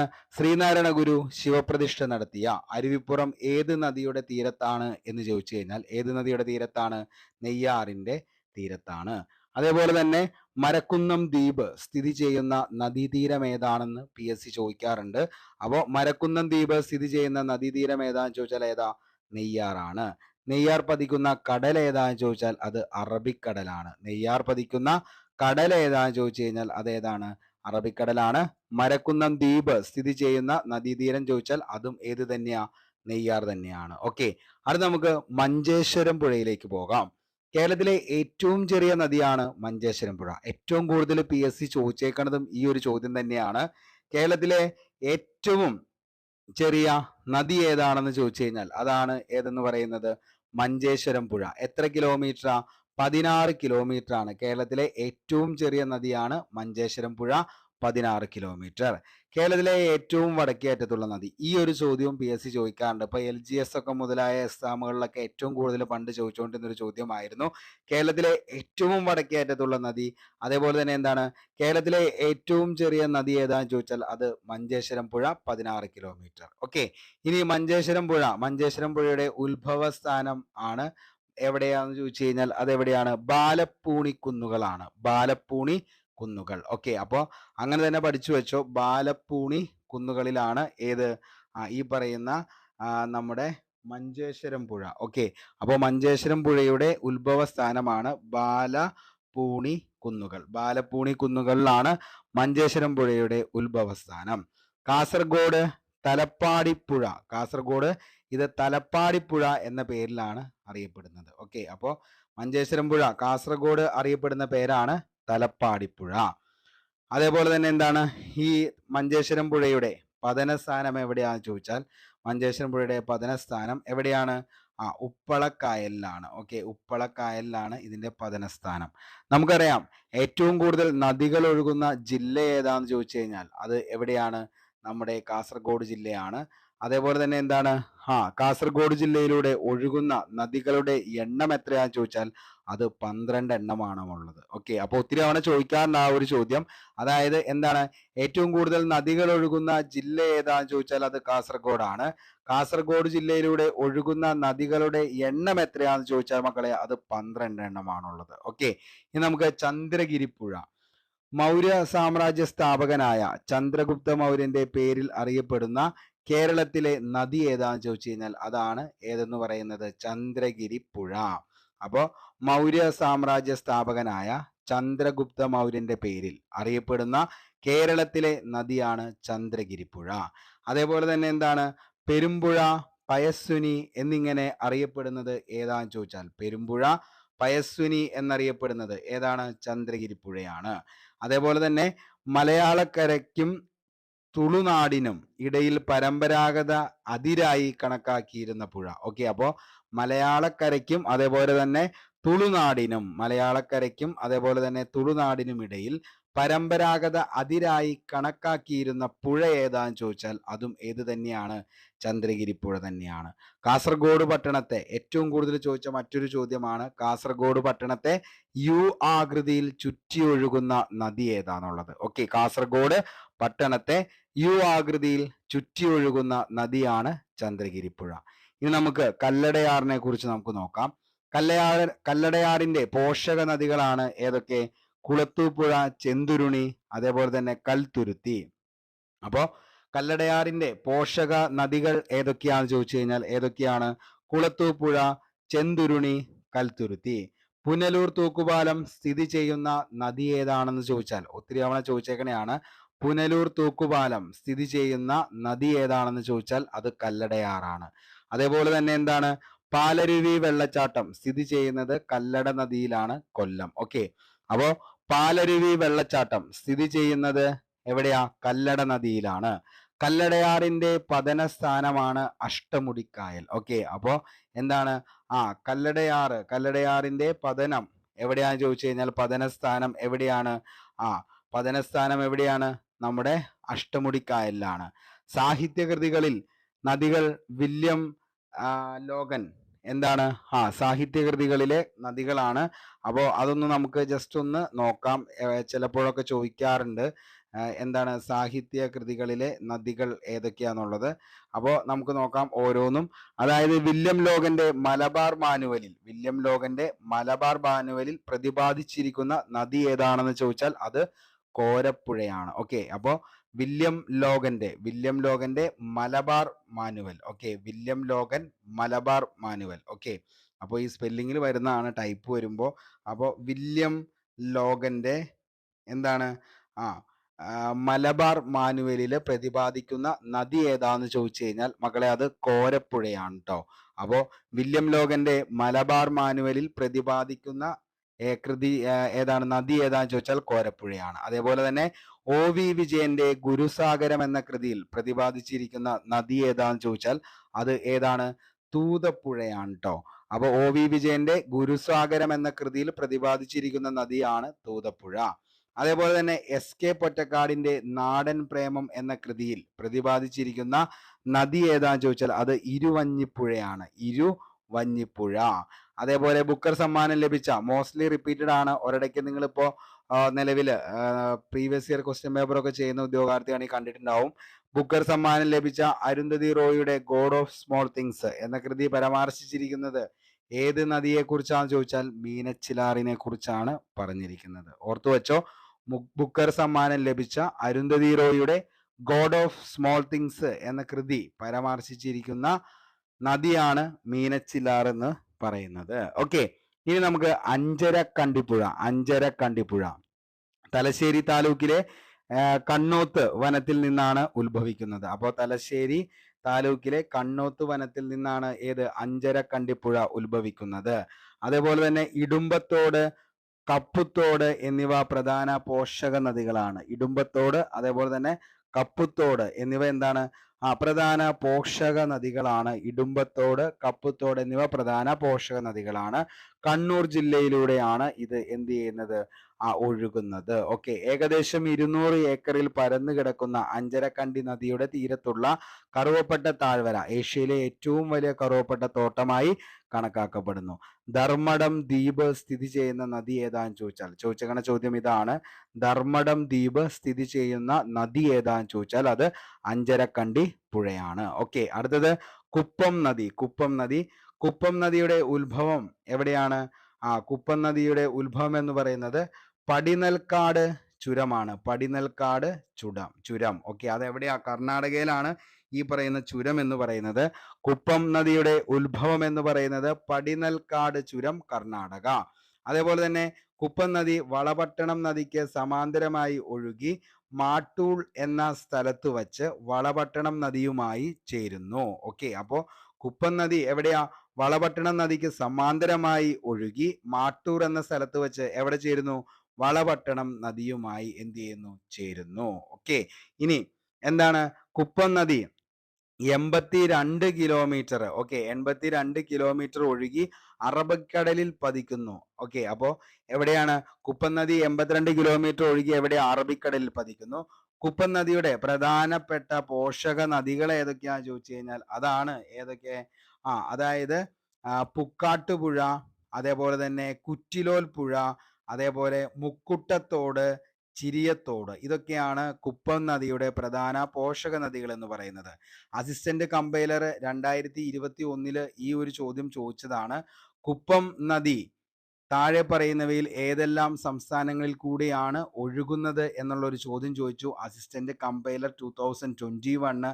അപ്പൊ ആ ചോദ്യമാണ് PYQ ആയിട്ട് ഇതിൻ്റെ അകത്ത് ഓൾറെഡി ഇട്ടേക്കണത്. അതെന്താന്ന് ചോദിച്ചു കഴിഞ്ഞാൽ ഇതൊന്നുമല്ല. എന്താണ്? കൊപ്പം നദി ഈ കുപ്പം നദി എന്ന് പറയുന്നത് ഏതൊക്കെ ഇതിലേക്കൂടിയാണ് ഒഴുകുന്നത്, ഏതൊക്കെ സംസ്ഥാനങ്ങളിൽ കൂടിയാണ് ഒഴുകുന്നത് എന്നാണ് ചോദിച്ചത്. അത് കേരളം, കർണാടക. മറ്റു പ്രധാന നദികളാണ് ഏതൊക്കെ? നാവായിക്കുളത്ത് നിന്നുത്ഭവിച്ച് അതേപോലെ നടയറക്കായലിലേക്ക് ഒഴുകുന്ന നദിയാണ് ഐരൂർ പുഴ എന്ന് പറയുന്നത്. നാവായിക്കുളത്ത് നിന്നുത്ഭവിച്ച് നടയറക്കായലിലേക്ക് ഒഴുകുന്ന നദിയാണ് ഐരൂർ പുഴ. തിരുവനന്തപുരം ജില്ലയിലെ പന്തലക്കോട് കുന്നുകളിൽ നിന്നുത്ഭവിച്ച് അഞ്ചുതെങ്ങ് കായലിൽ പതിക്കുന്ന നദിയാണ് മാമം പുഴ എന്ന് പറയുന്നത്. 27 കിലോമീറ്റർ ആണ്. ഓക്കെ, അപ്പോൾ തിരുവനന്തപുരം ജില്ലയിലെ പന്തലക്കാട് കുന്നുകളിൽ നിന്നുത്ഭവിച്ച് അഞ്ചുതെങ്ങ് കടലിൽ പതിക്കുന്ന നദിയാണ് മാമം പുഴ. മാമം പുഴ എന്ന് പറയുന്നത് എത്ര കിലോമീറ്റർ ആണ്? മാമം പുഴയ്ക്ക് 27 കിലോമീറ്റർ ആണ് മാമം പുഴ. ഓക്കെ, ഇനി ചെമുഞ്ഞി. ഓക്കെ, ചെമുഞ്ഞി മൊട്ട മലനിരകളിൽ നിന്ന് ഉത്ഭവിച്ച് അഞ്ചുതെങ്ങ് കായലിൽ പതിക്കുന്ന നദിയാണ് വാമനപുരം പുഴ, 88 കിലോമീറ്റർ. തുഷാരഗിരി വെള്ളച്ചാട്ടം സ്ഥിതി ചെയ്യുന്ന നദിയാണ് ചാലിപ്പുഴ. ഓക്കെ, അപ്പൊ തുഷാരഗിരി വെള്ളച്ചാട്ടം സ്ഥിതി ചെയ്യുന്നത് ചാലിപ്പുഴയിലാണ്. തുഷാരഗിരി വെള്ളച്ചാട്ടം. പരവൂർ കായലിൽ പതിക്കുന്ന നദിയാണ് ഏത്? ഇത്തിക്കരപ്പുഴയാണ് പരവൂർ കായലിൽ പതിക്കുന്ന നദിയാണ് ഇത്തിക്കരപ്പുഴ. അതേപോലെ തന്നെ കിള്ളിയാറിന്റെ തീരത്ത് സ്ഥിതി ചെയ്യുന്ന പ്രസിദ്ധ തീർത്ഥാടന കേന്ദ്രമാണ് ആറ്റുകാൽ ക്ഷേത്രം. കിള്ളിയാറിന്റെ തീരത്ത് സ്ഥിതി ചെയ്യുന്ന പ്രസിദ്ധ തീർത്ഥാടന കേന്ദ്രം ഏതാന്ന് ചോദിച്ചാൽ അത് ആറ്റുകാൽ ക്ഷേത്രമാണ്. അതേപോലെ തന്നെ എന്താണ്? മീനച്ചിലാറിന്റെ തീരത്ത് സ്ഥിതി ചെയ്യുന്ന പട്ടണമാണ് കോട്ടയം. അരുവിക്കര, പേപ്പാറ എന്ന അണക്കെട്ടുകൾ സ്ഥിതി ചെയ്യുന്ന നദിയാണ് ഏത്? കരമന നദി. വളപട്ടണം നദി ഉത്ഭവിക്കുന്നത് ബ്രഹ്മഗിരി കുന്നുകളിൽ നിന്നാണ്. വളപട്ടണം ബ്രഹ്മഗിരി കുന്നുകളില് യൂറോപ്യന്മാരുടെ കാലത്ത് ഇന്ത്യയിലെ ഇംഗ്ലീഷ് ചാനൽ എന്ന് വിളിക്കപ്പെട്ട നദിയാണ് മയ്യഴിപ്പുഴ, 54 കിലോമീറ്റർ. മയ്യഴിപ്പുഴയുടെ ഉത്ഭവ സ്ഥാനമാണ് വയനാടൻ കുന്നുകള്. തലശ്ശേരിയെയും മാഹിയെയും തമ്മിൽ വേർതിരിക്കുന്ന നദിയാണ് മയ്യഴിപ്പുഴ. മയ്യഴിപ്പുഴ പതിക്കുന്നത് എവിടെയാണെന്ന് ചോദിച്ചു കഴിഞ്ഞാൽ അത് അറബിക്കടലിലാണ്. അതേപോലെ തന്നെ കൊടുങ്ങര ഇമ്പോർട്ടന്റ് ആണ്. കൊടുങ്ങരപ്പള്ളം പുഴ കേരളത്തിലെ ഏത് പ്രദേശത്താണ് കാണപ്പെടുന്നത്? കൊടുങ്ങരപ്പള്ളം പുഴ ഒഴുകുന്നത് കേരളത്തിലെ ഏത് പ്രദേശത്താണ്? അട്ടപ്പാടി. 1/4 നൂറ്റാണ്ട് മുമ്പ് വറ്റി വരണ്ടുപോയ അട്ടപ്പാടിയിലെ ഏത് പുഴയാണ് ഒഴുക്ക് വീണ്ടെടുത്തത് എന്ന് ചോദിച്ചു കഴിഞ്ഞാൽ അതാണ് ഏതെന്ന് പറയുന്നത്? കൊടുങ്ങരപ്പള്ളം പുഴ എന്ന് പറയുന്നത്. അതായത് 1/4 നൂറ്റാണ്ട് മുമ്പ് വറ്റി വരണ്ടുപോയ അട്ടപ്പാടിയിലെ ഏത് പുഴയാണ് ഒഴുക്ക് വീണ്ടെടുത്തത്? അത് കൊടുങ്ങരപ്പള്ളമാണ്. അതേപോലെ കൊടുങ്ങരപ്പള്ളം പുഴയുടെ ഉത്ഭവം തമിഴ്നാട് അതിർത്തിയിലെ പെരുമാൾമുടിയിലാണ് എന്ത് ചെയ്യുന്നത് ഉത്ഭവിക്കുന്നത്. അപ്പൊ എവിടെ നിന്നാണ് ഉത്ഭവം എന്ന് ചോദിച്ചു കഴിഞ്ഞാൽ തമിഴ്നാട് അതിർത്തിയിലെ പെരുമാൾമുഴി എന്ന് പറയുന്ന സ്ഥലത്താണ്. പതനം ചോദിച്ചു കഴിഞ്ഞാൽ എവിടെയാണ്? ഭവാനിപ്പുഴയാണ് പതനം.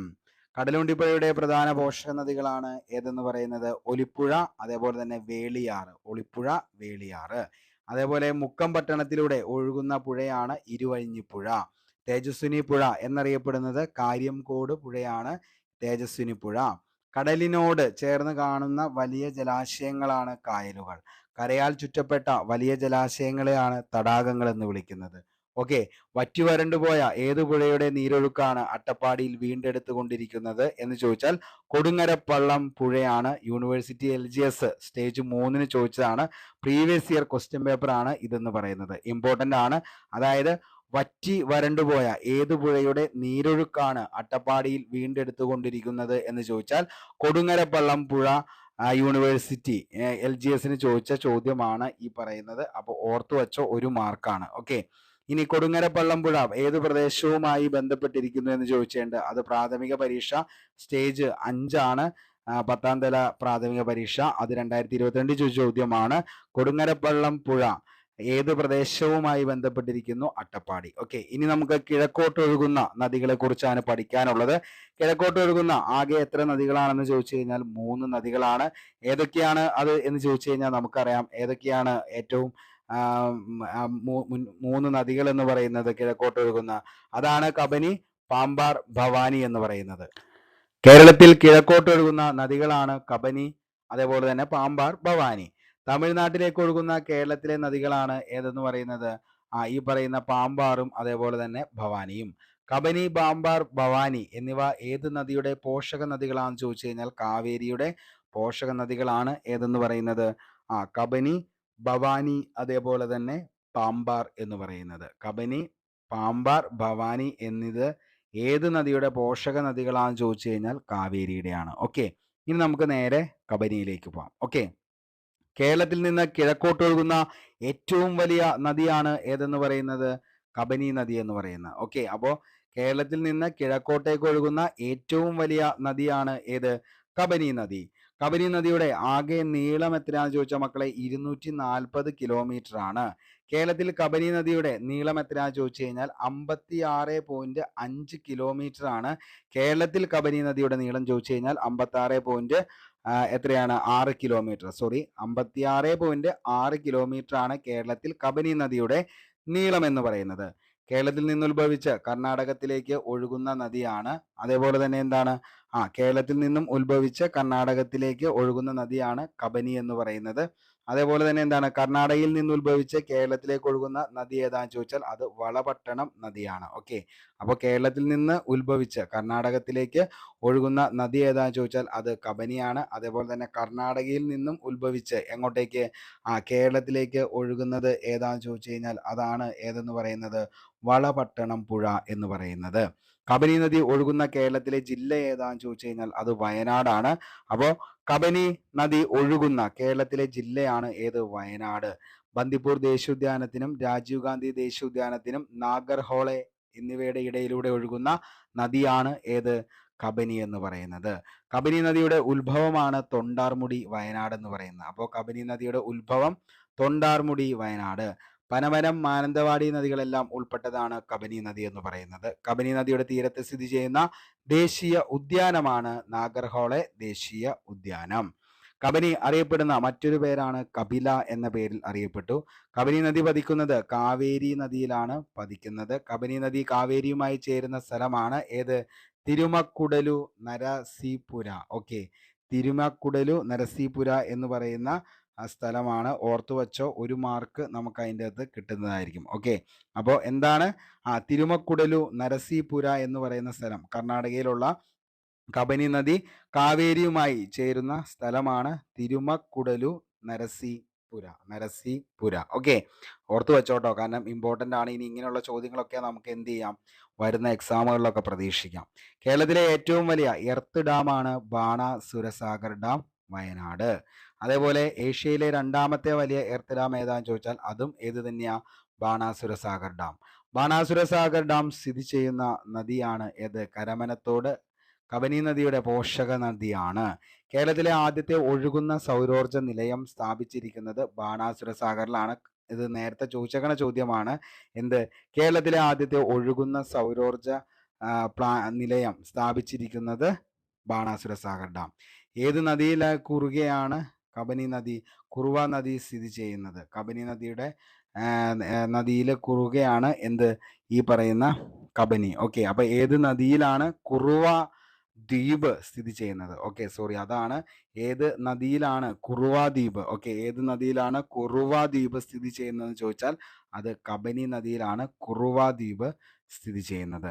അടുത്ത നമുക്ക് പഠിക്കാനുള്ളത് പാമ്പാറിനെ കുറിച്ചാണ്. ദേവികുളത്തെ ബെന്മൂറിൽ നിന്ന് ഉത്ഭവിച്ച് കേരളത്തിലൂടെ തമിഴ്നാട്ടിലേക്ക് ഒഴുകുന്ന നദിയാണ് പാമ്പാർ എന്ന് പറയുന്നത്. അപ്പോൾ ദേവികുളത്തെ ബെന്മൂറിൽ നിന്ന് ഉത്ഭവിച്ച് കേരളത്തിലൂടെ തമിഴ്നാട്ടിലേക്ക് ഒഴുകുന്ന നദിയാണ് പാമ്പാർ എന്ന് പറയുന്നത്.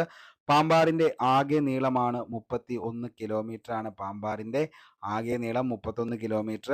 കേരളത്തിൽ പാമ്പാറിന്റെ നീളം 25 കിലോമീറ്റർ ആണ്. പാമ്പാർ ഒഴുകുന്ന ജില്ലയാണ് ഏതെന്ന് പറയുന്നത്? ഇടുക്കി എന്ന് പറയുന്നത്. തലയാർ എന്ന തുടക്കത്തിൽ അറിയപ്പെട്ടിരുന്ന നദിയാണ് പാമ്പാറ്.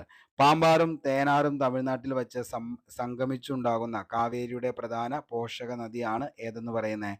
അമരാവതി. ഇനി കേരളത്തിൽ കിഴക്കോട്ട് ഒഴുകുന്ന നദികളിൽ ഏറ്റവും ചെറിയ നദിയാണ് ഏതെന്ന് പറയുന്നത്?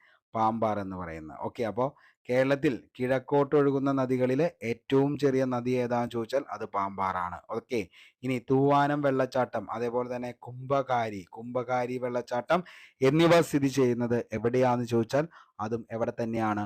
പാമ്പാറിൽ തന്നെയാണ്. ഓക്കെ, ഇനി നമുക്കറിയാം പാമ്പാർ പതിക്കുന്നത് എവിടെയാണെന്ന് ചോദിച്ചു കഴിഞ്ഞാൽ പാമ്പാർ പതിക്കുന്നത് എവിടെയാണ്?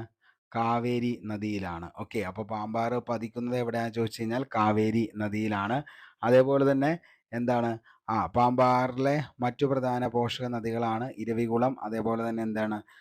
മയിലാടി, അതേപോലെ തീർത്ഥമല, ചെങ്കലാർ, തേനാർ, അതേപോലെ തന്നെ വട്ടനദി എന്നൊക്കെയാണ് ഈ ചെങ്കനർ, തേനാർ അറിയപ്പെടുന്നത്. ഓക്കെ, അപ്പോൾ അത് ജസ്റ്റ് ഒന്ന് എന്ത് ചെയ്യുക, നോക്കുക. പാമ്പാർ പതിക്കുന്നത് കാവേരി നദിയിലാണ്, തമിഴ്നാട്. ഓക്കെ, ഇനി ഭവാനിനെ കുറിച്ച് പഠിക്കാം. അതായത് ഭവാനി നദിയുടെ ഉത്ഭവ സ്ഥാനം എവിടെയാണെന്ന് ചോദിച്ചാൽ നീലഗിരി കുന്നുകളിലാണ്. ഭവാനിയുടെ ഉത്ഭവ സ്ഥാനം എന്ന് പറയുന്നത് നീലഗിരി കുന്നുകൾ. ഭവാനി നദി ആകെ നീളം 217 കിലോമീറ്റർ ആണ്. ഭവാനി നദിയുടെ ആകെ നീളം 217. കേരളത്തിൽ നിന്ന് ഭവാനി നദിയുടെ നീളം 37.5 കിലോമീറ്റർ. ഭവാനി നദി ഒഴുകുന്ന ജില്ലയാണ് പാലക്കാട്. ഭവാനി നദിയിൽ എത്തിച്ചേരുന്ന പ്രധാന നദികളാണ് ശിരുവാണിയും അതേപോലെ തന്നെ വരകാറും. ഓക്കെ, ഭവാനി നദി തമിഴ്നാട്ടിലേക്ക് പ്രവേശിക്കുന്ന സ്ഥലം ഏതാണെന്ന് ചോദിച്ചാൽ അതാണ് കൽക്കണ്ടിയൂർ. ഓക്കെ, അപ്പോൾ ഭവാനി നദി തമിഴ്നാട്ടിലേക്ക് പ്രവേശിക്കുന്ന സ്ഥലമാണ് കൽക്കണ്ടിയൂർ. അതേപോലെ തന്നെ എന്താണ്?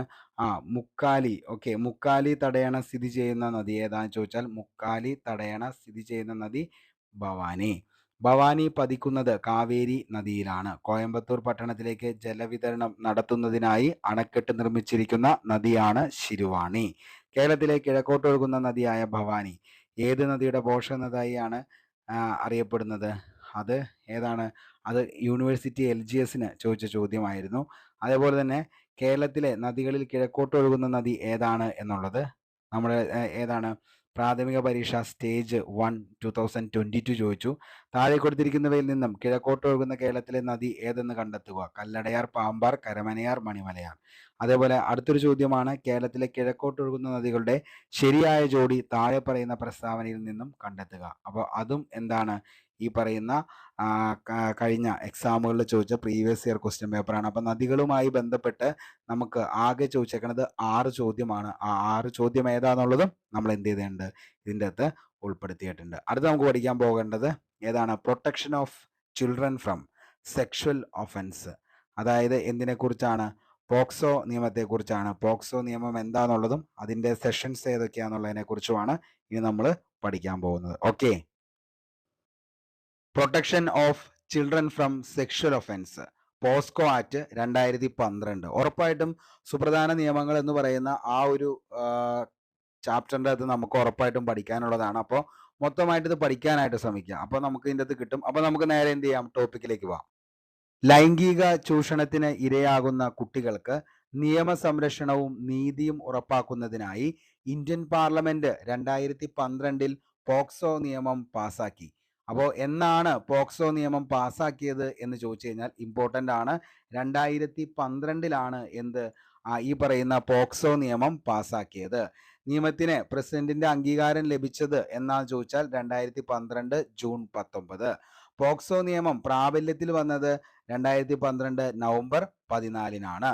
കുട്ടികളുടെ സംരക്ഷണം ഉൾക്കൊള്ളുന്ന മന്ത്രാലയം ഏതാന്ന് ചോദിച്ചാൽ അത് വനിതാ ആൻഡ് ശിശുക്ഷേമമാണ്. ഓക്കെ, അപ്പോൾ വനിതകളുടെയും അതേപോലെ തന്നെ ശിശുക്ഷേമവുമാണ് കുട്ടികളുടെ സംരക്ഷണം ഉൾക്കൊള്ളുന്ന മന്ത്രാലയം എന്ന് പറയുന്നത്. ഓക്കെ, ഇനി പ്രധാന സവിശേഷതകൾ എന്തൊക്കെയാണെന്ന് നോക്കാം. അതായത് 18 വയസ്സിന് താഴെ പ്രായമുള്ള കുട്ടികൾക്കാണ് ഈ നിയമപ്രകാരമുള്ള സംരക്ഷണം ലഭിക്കുന്നത്. ഓക്കെ, അപ്പോൾ 18 വയസ്സിന് താഴെയുള്ള കുട്ടികൾക്കാണ് എന്ത് കിട്ടുന്നത്? ഈ പറയുന്ന പോക്സോ നിയമത്തിന്റെ സംരക്ഷണം ലഭിക്കുന്നത്. ലൈംഗിക അതിക്രമങ്ങളിൽ നിന്നും കുട്ടികളെ സംരക്ഷിക്കുക, അതേപോലെ തന്നെ കുറ്റവാളികൾക്ക് കഠിന ശിക്ഷ നൽകുക, കുട്ടികൾക്കെതിരായുള്ള അതിക്രമങ്ങൾക്ക് പ്രത്യേക കോടതികൾ സ്ഥാപിക്കുക, നടപടിക്രമങ്ങൾ ശിശു സൗഹാർദ്ദ നടപടികൾ സ്വീകരിക്കുക എന്നുള്ളതൊക്കെയാണ് ശരിക്കും പറഞ്ഞു കഴിഞ്ഞാൽ ഇതിന്റെ കാര്യങ്ങൾ എന്ന് പറയുന്നത്. അതേപോലെ തന്നെ എന്താണ് ഒരു ആൺകുട്ടിയോ അല്ലെങ്കിൽ ഒരു പെൺകുട്ടിയോ എന്നുള്ള വേർതിരിവില്ലാതെ തന്നെ ഈ നിയമത്തിൽ എന്ത് ചെയ്യാൻ പറ്റും? ഉപയോഗിച്ചിരിക്കുന്നുണ്ട്. ഓക്കെ, അപ്പോൾ ഈ നിയമത്തിൽ ആൺ പെൺ വ്യത്യാസമില്ലാതെ കുട്ടി എന്നാണ് ഉപയോഗിച്ചിരിക്കുന്നത്. അപ്പൊ ആൺകുട്ടിയാണെങ്കിലും പെൺകുട്ടിയാണെങ്കിലും എന്ത് ചെയ്യാൻ പറ്റും?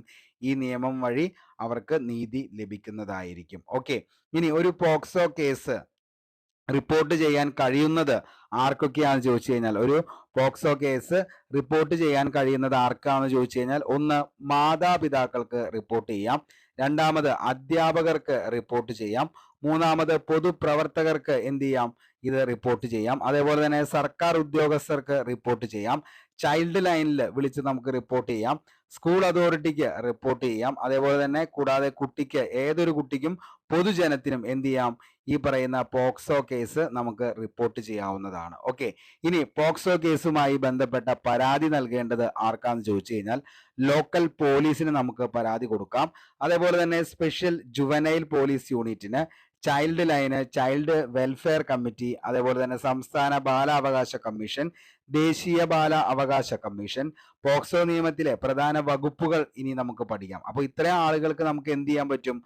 നിലവിൽ ഈ കേസുമായിട്ട് പരാതി നൽകേണ്ടത് ആർക്കൊക്കെയാണെന്ന് ചോദിച്ചു കഴിഞ്ഞാൽ ഇത്രയും ആളുകൾക്കാണ്. Local police, special juvenile police unit, child line, അതേപോലെ തന്നെ ചൈൽഡ് വെൽഫെയർ കമ്മിറ്റി, സംസ്ഥാന ബാല അവകാശ കമ്മീഷൻ, ദേശീയ ബാല അവകാശ കമ്മീഷൻ. ഇനി പോക്സോ നിയമത്തിലെ പ്രധാന വകുപ്പുകൾ എന്തൊക്കെയാണെന്നുള്ളതാണ് നമുക്കിനി പഠിക്കേണ്ടത്. ഒന്നാമത്തെ സെക്ഷൻ 3 അതായത് എന്താ ചോദിച്ചു കഴിഞ്ഞാൽ കുട്ടിയുടെ വായിലോ സ്വകാര്യ ഭാഗങ്ങളിലോ ശരീരഭാഗമോ മറ്റു വസ്തുക്കളോ പ്രവേശിപ്പിക്കുകയും മറ്റൊരാളെ ഇപ്രകാരം ചെയ്യാൻ പ്രേരിപ്പിക്കുകയോ ചെയ്യുന്ന പ്രവൃത്തികൾ ഇതിൽ പെടുന്നു. അപ്പോൾ സെക്ഷൻ 3 ഈ ഒരു കാര്യത്തെക്കുറിച്ചാണ് പറയുന്നത്. അതായത് കുട്ടിയുടെ വായിലോ അതേപോലെ തന്നെ സ്വകാര്യ ഭാഗങ്ങളിലോ ശരീരഭാഗമോ മറ്റ് വസ്തുക്കളോ പ്രവേശിപ്പിക്കുകയും മറ്റൊരാളെ ഇപ്രകാരം ചെയ്യാൻ പ്രേരിപ്പിക്കുകയോ ചെയ്യുന്ന പ്രവൃത്തികളാണ് സെക്ഷൻ 3 പറയുന്നത്. ഇനി എന്താണ് സെക്ഷൻ 4 പറയുന്നതെന്ന് ചോദിച്ചു കഴിഞ്ഞാൽ, സെക്ഷൻ 4 വരുന്നത് എന്തൊക്കെയാണെന്നുള്ളത് നമുക്ക് നോക്കാം. എന്തൊക്കെയാണ് സെക്ഷൻ 4 വരുന്നത്? അതായത് നിലവില് പ്രവേശിത ലൈംഗികാതിക്രമത്തിനുള്ള ശിക്ഷയെക്കുറിച്ചാണ് പ്രതിപാദിക്കുന്നത്. പ്രവേശിത ലൈംഗിക അതിക്രമത്തിനുള്ള ശിക്ഷയെക്കുറിച്ച്. അപ്പോൾ പ്രവേശിത ലൈംഗിക അതിക്രമത്തിനുള്ള ശിക്ഷയെക്കുറിച്ച് പ്രതിപാദിക്കുന്നതാണ് സെക്ഷൻ 4 പറയുന്നത്. ഓക്കെ, ഇനി 2019 പോക്സോ ഭേദഗതി നിയമപ്രകാരം സെക്ഷൻ 4 ഭേദഗതി വരുത്തുകയും പ്രവേശിത ലൈംഗികാതിക്രമം ചെയ്യുന്ന വ്യക്തികൾക്കുള്ള ശിക്ഷകളിൽ മാറ്റം വരുത്തുകയും നിലവിൽ ചെയ്തിട്ടുണ്ട്. ഓക്കെ, അപ്പോൾ 2019 പോക്സോ ഭേദഗതി നിയമപ്രകാരം എന്ത് ചെയ്തിട്ടുണ്ട്? സെക്ഷൻ 4 ഭേദഗതി വരുത്തുകയും പ്രവേശിത ലൈംഗിക അതിക്രമം ചെയ്യുന്ന വ്യക്തികൾക്കുള്ള ശിക്ഷകളിൽ മാറ്റം വരുത്തുകയും ചെയ്തു. എന്താണ് സെക്ഷൻ 5 പറയുന്നത്? സെക്ഷൻ 5 എന്താ പറയുന്നത് എന്നുള്ളതാണ് അടുത്തത്. അതായത് എന്താണ്? ഗൗരവതരമായ പ്രവേശിത ലൈംഗികാതിക്രമത്തെക്കുറിച്ച് പ്രതിപാദിക്കുന്നതാണ് സെക്ഷൻ 5. ഇനി സെക്ഷൻ 6 പ്രതിപാദിക്കുന്നത് എന്താണെന്ന് ചോദിച്ചാൽ ഗൗരവതര പ്രവേശിത ലൈംഗിക അതിക്രമം ചെയ്യുന്നതിനുള്ള എന്താണ് ലൈംഗിക അതിക്രമം ചെയ്യുന്നതിനുള്ള ശിക്ഷയെപ്പറ്റി പ്രതിപാദിക്കുന്നതാണ് സെഷൻ 6 പറയുന്നത്. എന്താണ് സെഷൻ 7 പറയുന്നതെന്ന് ചോദിച്ചാൽ ലൈംഗിക ആക്രമണവുമായി ബന്ധപ്പെട്ട സെഷനാണ് സെഷൻ 7 എന്ന് പറയുന്നത്. ഇനി അടുത്തത് സെഷൻ 8 പറയുന്നത് എന്താണെന്ന് ചോദിച്ചു കഴിഞ്ഞാൽ ഇതുപ്രകാരം ലൈംഗിക അതിക്രമത്തിനുള്ള ശിക്ഷ 3 മുതൽ 5 വർഷം വരെ തടവ് ശിക്ഷയും പിഴയുമാണ്. ഇനി സെഷൻ 11 പറയുന്നത് എന്താന്ന് ചോദിച്ചാൽ സെഷൻ 11 ലൈംഗിക പീഡനത്തെക്കുറിച്ച് പ്രതിപാദിക്കുന്ന വകുപ്പാണ് സെഷൻ 11. സെഷൻ 12 എന്താണ് പറയുന്നത്? സെഷൻ 12 എന്താ പറയുന്നതെന്ന് ചോദിച്ചു കഴിഞ്ഞാൽ എന്താണ് അതായത് ലൈംഗിക പീഡനത്തിലുള്ള ശിക്ഷയെക്കുറിച്ച് പ്രതിപാദിക്കുന്ന വകുപ്പ്. ശിക്ഷ എന്ന് പറയുന്നത് 3 വർഷം വരെ ആകാവുന്ന ലഘു കഠിന തടവ് ശിക്ഷയും കൂടാതെ പിഴ ശിക്ഷയും ലഭിക്കുന്നതാണ് സെഷൻ 12 പ്രകാരം. ഇനി സെഷൻ 13 എന്താണ് പറയുന്നതെന്ന് ചോദിച്ചാൽ സെഷൻ 13 എന്ത് അശ്ലീല കാര്യങ്ങൾക്ക് വേണ്ടി കുട്ടിയെ ഉപയോഗിക്കുന്നതുമായി ബന്ധപ്പെട്ട കാര്യങ്ങളെ കുറിച്ച് പറയുന്നു. സെഷൻ 15 എന്താണ് കുട്ടി ഉൾപ്പെടുന്ന അശ്ലീല സാമഗ്രികൾ സൂക്ഷിക്കുന്ന ശിക്ഷയെ കുറിച്ചാണ് പ്രതിപാദിക്കുന്നത്. സെക്ഷൻ 16 എന്താണ് കുറ്റകൃത്യം ചെയ്യാൻ പ്രേരിപ്പിക്കുന്നതിനെ കുറിച്ച് പ്രതിപാദിക്കുന്ന വകുപ്പാണ് സെക്ഷൻ 16. ഇനി സെക്ഷൻ 22 എന്താന്ന് ചോദിച്ചു കഴിഞ്ഞാൽ വ്യാജ വിവരങ്ങൾക്കോ വ്യാജ പരാതികൾക്കോ ഉള്ള ശിക്ഷയെക്കുറിച്ച് പ്രതിപാദിക്കുന്ന വകുപ്പ്. അടുത്ത സെക്ഷൻ 22 അതായത് ഒരാളെ അപമാനിക്കണമെന്നോ അതേപോലെ തന്നെ അപഹരിക്കണമെന്നോ ഭീഷണിപ്പെടുത്തണമെന്നോ മാനഹാനി വരുത്തണമെന്ന് ഉള്ള ഉദ്ദേശത്തോടു കൂടി ചെയ്യുന്ന വകുപ്പുകളാണ് ഈ പറയുന്ന 3, 5, 7, 9 എന്ന് പറയുന്നത്. ഇതുപ്രകാരമുള്ള കുറ്റകൃത്യം നടത്തുന്നതായി അയാൾക്കെതിരായി മറ്റൊരു വ്യാജ വിവരം നൽകുകയോ വ്യാജ പരാതി നൽകുകയോ ചെയ്താൽ അയാളെ 6 മാസം വരെ ആകാവുന്ന തടവിനോ അതേപോലെ തന്നെ പിഴക്കോ ഇവ രണ്ടിനും കൂടി ശിക്ഷ ഉണ്ടാകാവുന്നതാണ്. ഇനി എന്താണ് സെഷൻ 22 2 എന്ന് പറയുന്നത്? സെഷൻ 22 2 എന്താണ് പറയുന്നതെന്ന് ചോദിച്ചു കഴിഞ്ഞാൽ സെഷൻ 22 2 പറയുന്നത് അതായത് വ്യാജ പരാതിയോ മറ്റ് വ്യാജ വിവരങ്ങളോ ഉള്ള ഒരു കുട്ടിയാണ് നൽകിയതെങ്കിൽ ആ കുട്ടിക്ക് ഒരു ശിക്ഷയും നൽകുവാൻ പാടുള്ളതല്ല. ഓക്കെ, അപ്പോ വ്യാജ വിവരമോ അതേപോലെ തന്നെ പരാതിയോ എന്ന് പറയുന്നത് അതൊരു കുട്ടിയാണ് നൽകിയെങ്കിൽ ആ കുട്ടിക്ക് എന്ത് ചെയ്യാൻ പാടില്ല? ശിക്ഷ കൊടുക്കാനായിട്ട് പാടില്ല. എന്താണ് സെക്ഷൻ 24 പറയുന്നതെന്ന് ചോദിച്ചാൽ സെക്ഷൻ 21 നിലവിൽ 23 1 2 3 അങ്ങനെ പല പല എന്താണ് 4 അവരൊക്കെ ഓരോന്നിലും പറയുന്നുണ്ട്. പക്ഷെ മെയിൻ ആയിട്ടുള്ളത് നമ്മൾ എന്ത് ചെയ്യുക ഒന്ന് നോക്കി വെച്ചേക്കുക. ഓക്കെ, അപ്പൊ 24 പറയുന്നത് എന്താണ് ഒരു കുട്ടിയുടെ മൊഴി രേഖപ്പെടുത്തുന്നതിനെ പറ്റി പ്രതിപാദിക്കുന്ന വകുപ്പാണ് എന്ത് സെക്ഷൻ 24 എന്ന് പറയുന്നത്. ഇനി സെക്ഷൻ 43 അതുകൂടി നമുക്കൊന്ന് നോക്കാം. സെക്ഷൻ 43 എന്ന് പറയുന്നത് public awareness about the act ആണ്. പോക്സോ നിയമത്തെ കുറിച്ച് പൊതുബോധവൽക്കരണം നൽകുന്നതിനെ കുറിച്ച് പ്രതിപാദിക്കുന്ന വകുപ്പ്. അതായത് പൊതുജനങ്ങൾക്കും കുട്ടികൾക്കും അവരുടെ മാതാപിതാക്കൾക്കും ഈ നിയമത്തിന്റെ വ്യവസ്ഥയെക്കുറിച്ച് അറിവ് നൽകുന്നതിനായി ടെലിവിഷൻ, റേഡിയോ, അച്ചടി മാധ്യമങ്ങളിലൂടെ ഈ നിയമത്തെക്കുറിച്ച് വലിയ രീതിയിൽ പ്രചാരണം നടത്തേണ്ടതാണ്. അതേപോലെ തന്നെ കേന്ദ്ര സംസ്ഥാന സർക്കാർ അതേപോലെ തന്നെ എന്താണ് പോലീസ് ഉദ്യോഗസ്ഥർ ഉൾപ്പെടെ ഈ നിയമത്തിലെ വ്യവസ്ഥകൾ നടപ്പാക്കുന്നതിനെ പറ്റി നിശ്ചിത ഇടവേളകളിൽ പരിശീലനം നൽകേണ്ടതുമാണ് എന്നതിനെ കുറിച്ചാണ് ഇതിൻ്റെ അകത്ത് പറയുന്നത്. 2019 പോക്സോ ഭേദഗതിയിലൂടെയാണ് വധശിക്ഷയ്ക്ക് പോക്സോ നിയമത്തിൽ ഉൾപ്പെടുത്തിയത്. കുട്ടികൾക്കെതിരായുള്ള അതിക്രമങ്ങൾ തടയുന്നതിനായി അടുത്തിടെ കേന്ദ്ര ശിശുക്ഷേമ മന്ത്രാലയം ആരംഭിച്ച ഓൺലൈൻ കംപ്ലൈന്റ് ബോക്സ് ആണ് എന്ന് പറയുന്നത് പോക്സോ ബോക്സ് എന്ന് പറയുന്നത് POCSO E box. Okay, POCSO E box പദ്ധതിയുടെ ഉദ്ഘാടനം നിർവഹിച്ചത് മേനകാ ഗാന്ധിയാണ്. എന്നാന്ന് ചോദിച്ചു കഴിഞ്ഞാൽ അത് 2016 ഓഗസ്റ്റ് 26 പോക്സോ ഇ ബോക്സ് പദ്ധതിയുടെ ഉദ്ഘാടനം.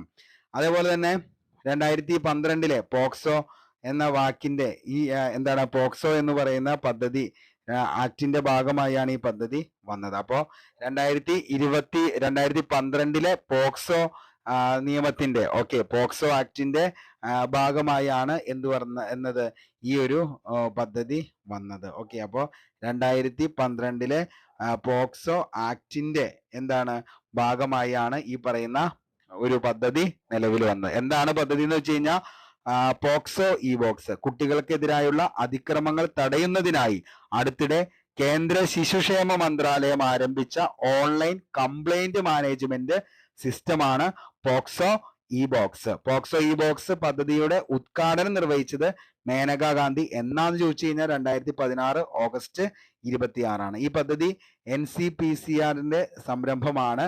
2012 പോക്സോ ആക്ടിന്റെ ഭാഗമായാണ് ഈ പദ്ധതി നിലവിൽ വരുന്നത്. ഓക്കെ, അപ്പൊ ഇത്രയും കാര്യങ്ങളാണ് നമുക്ക് ഈ പോക്സോ ആക്ടുമായി ബന്ധപ്പെട്ട് പഠിക്കാനുള്ളത്. ഏറ്റവും ഇമ്പോർട്ടൻ്റ് ആയിട്ടുള്ള കാര്യങ്ങൾ നമ്മൾ ഇതിൻ്റെ അകത്ത് ചർച്ച ചെയ്തു പോയിട്ടുണ്ട്. അപ്പോൾ ഇന്നത്തെ ക്ലാസ് ഇത്രയാണുള്ളൂ. അപ്പോൾ നമ്മൾ ഇതിൻ്റെ അകത്ത് മെയിൻ ആയിട്ട് ഫോക്കസ് ചെയ്ത ഏരിയ എന്ന് പറയുന്നത് കേരള ജോഗ്രഫിയിലെ നദികൾ എന്ന് പറയുന്ന ടോപ്പിക്കാണ്. അത് നമ്മൾ കംപ്ലീറ്റ് ആക്കിയിട്ടുണ്ട്. അതേപോലെ തന്നെ എന്താണ് ഈ പറയുന്ന നമ്മുടെ ആക്ടിനെ കുറിച്ചാണ്, സുപ്രധാന നിയമങ്ങൾ. അതിൻ്റെ അകത്ത് ഇന്ന് നമ്മൾ പഠിച്ചത് പോക്സോ ആക്ട്. കഴിഞ്ഞ ദിവസം നമ്മൾ എന്താണ് നിലവിൽ ഒരു പോർഷൻ കംപ്ലീറ്റ് ആയതാണ് ഇൻഫർമേഷൻ ആക്ട്. അതിൻ്റെ ഒരു സെഷൻ കഴിഞ്ഞു, ബാക്കിയുള്ള സെഷൻ നമുക്ക് അടുത്ത ദിവസം തന്നെ ചെയ്യാം. അപ്പോൾ എല്ലാവരും നന്നായിട്ട് പഠിക്കാനായിട്ട് ശ്രമിക്കുക. പഠിച്ച കാര്യങ്ങൾ വീണ്ടും വീണ്ടും റിവിഷൻ ചെയ്യാനായിട്ട് ശ്രമിക്കുക. അതേപോലെ തന്നെ എന്താണ് ക്വസ്റ്റ്യനുകൾ, ഏതൊക്കെ ക്വസ്റ്റ്യൻസുകൾ വന്നാലും നിങ്ങൾ അത് എന്ത് ചെയ്യുക, അറ്റൻഡ് ചെയ്യുക. അതേപോലെ തന്നെ എന്താണ് എപ്പോഴും OMR ബുക്ക്ലെറ്റ് വെച്ച് തന്നെ ഓരോ എക്സാമുകളും എഴുതി നിങ്ങളുടെ നിലവാരം എന്താണെന്നുള്ളത് വിലയിരുത്തിയതിന് ശേഷം മാത്രം മുന്നോട്ടേക്ക് പഠിച്ചു പോകാനായിട്ട് ശ്രമിക്കുക. അപ്പോൾ ഇത്രയും കാര്യങ്ങളാണ് ഇന്നത്തെ ക്ലാസ്സിൽ പറയാനുള്ളൂ. അപ്പോൾ ഇനിയും നമ്മുടെ ടെലഗ്രാം ചാനലിൽ ജോയിൻ ചെയ്യാത്ത ആരെങ്കിലും ഉണ്ടെങ്കിൽ ഉടൻ തന്നെ ടെലഗ്രാം ചാനലിൽ ജോയിൻ ചെയ്യുക. അതേപോലെ തന്നെ എന്താണ് വൈകുന്നേരം കൃത്യം 9 മണിക്ക് എല്ലാ ദിവസവും ക്വസ്റ്റ്യൻ ബോർഡ് ഉണ്ടായിരിക്കും. അതിൻ്റെ അകത്തും ഒന്ന് പങ്കെടുക്കാനായിട്ട് ശ്രമിക്കുക. അപ്പോൾ ഇത്രയും കാര്യങ്ങളാണ് പറയാനുള്ളൂ. നിങ്ങൾ തന്ന സ്നേഹത്തിനും സപ്പോർട്ടിനും എല്ലാം ഒരുപാട് നന്ദി. ഇങ്ങനെ തന്നെ മുന്നോട്ടേക്കും പ്രതീക്ഷിച്ചുകൊള്ളുന്നു. അപ്പോൾ എല്ലാവർക്കും നല്ലത് മാത്രം വരട്ടെ എന്ന് ആത്മാർത്ഥമായി പ്രാർത്ഥിച്ചുകൊണ്ട് ഇന്നത്തെ ക്ലാസ് ഇവിടെ വെച്ച് വൈൻഡപ്പ് ചെയ്യാണ്. അപ്പോൾ എല്ലാവർക്കും all the best. Signing off Arun Kombanadan. Thank you.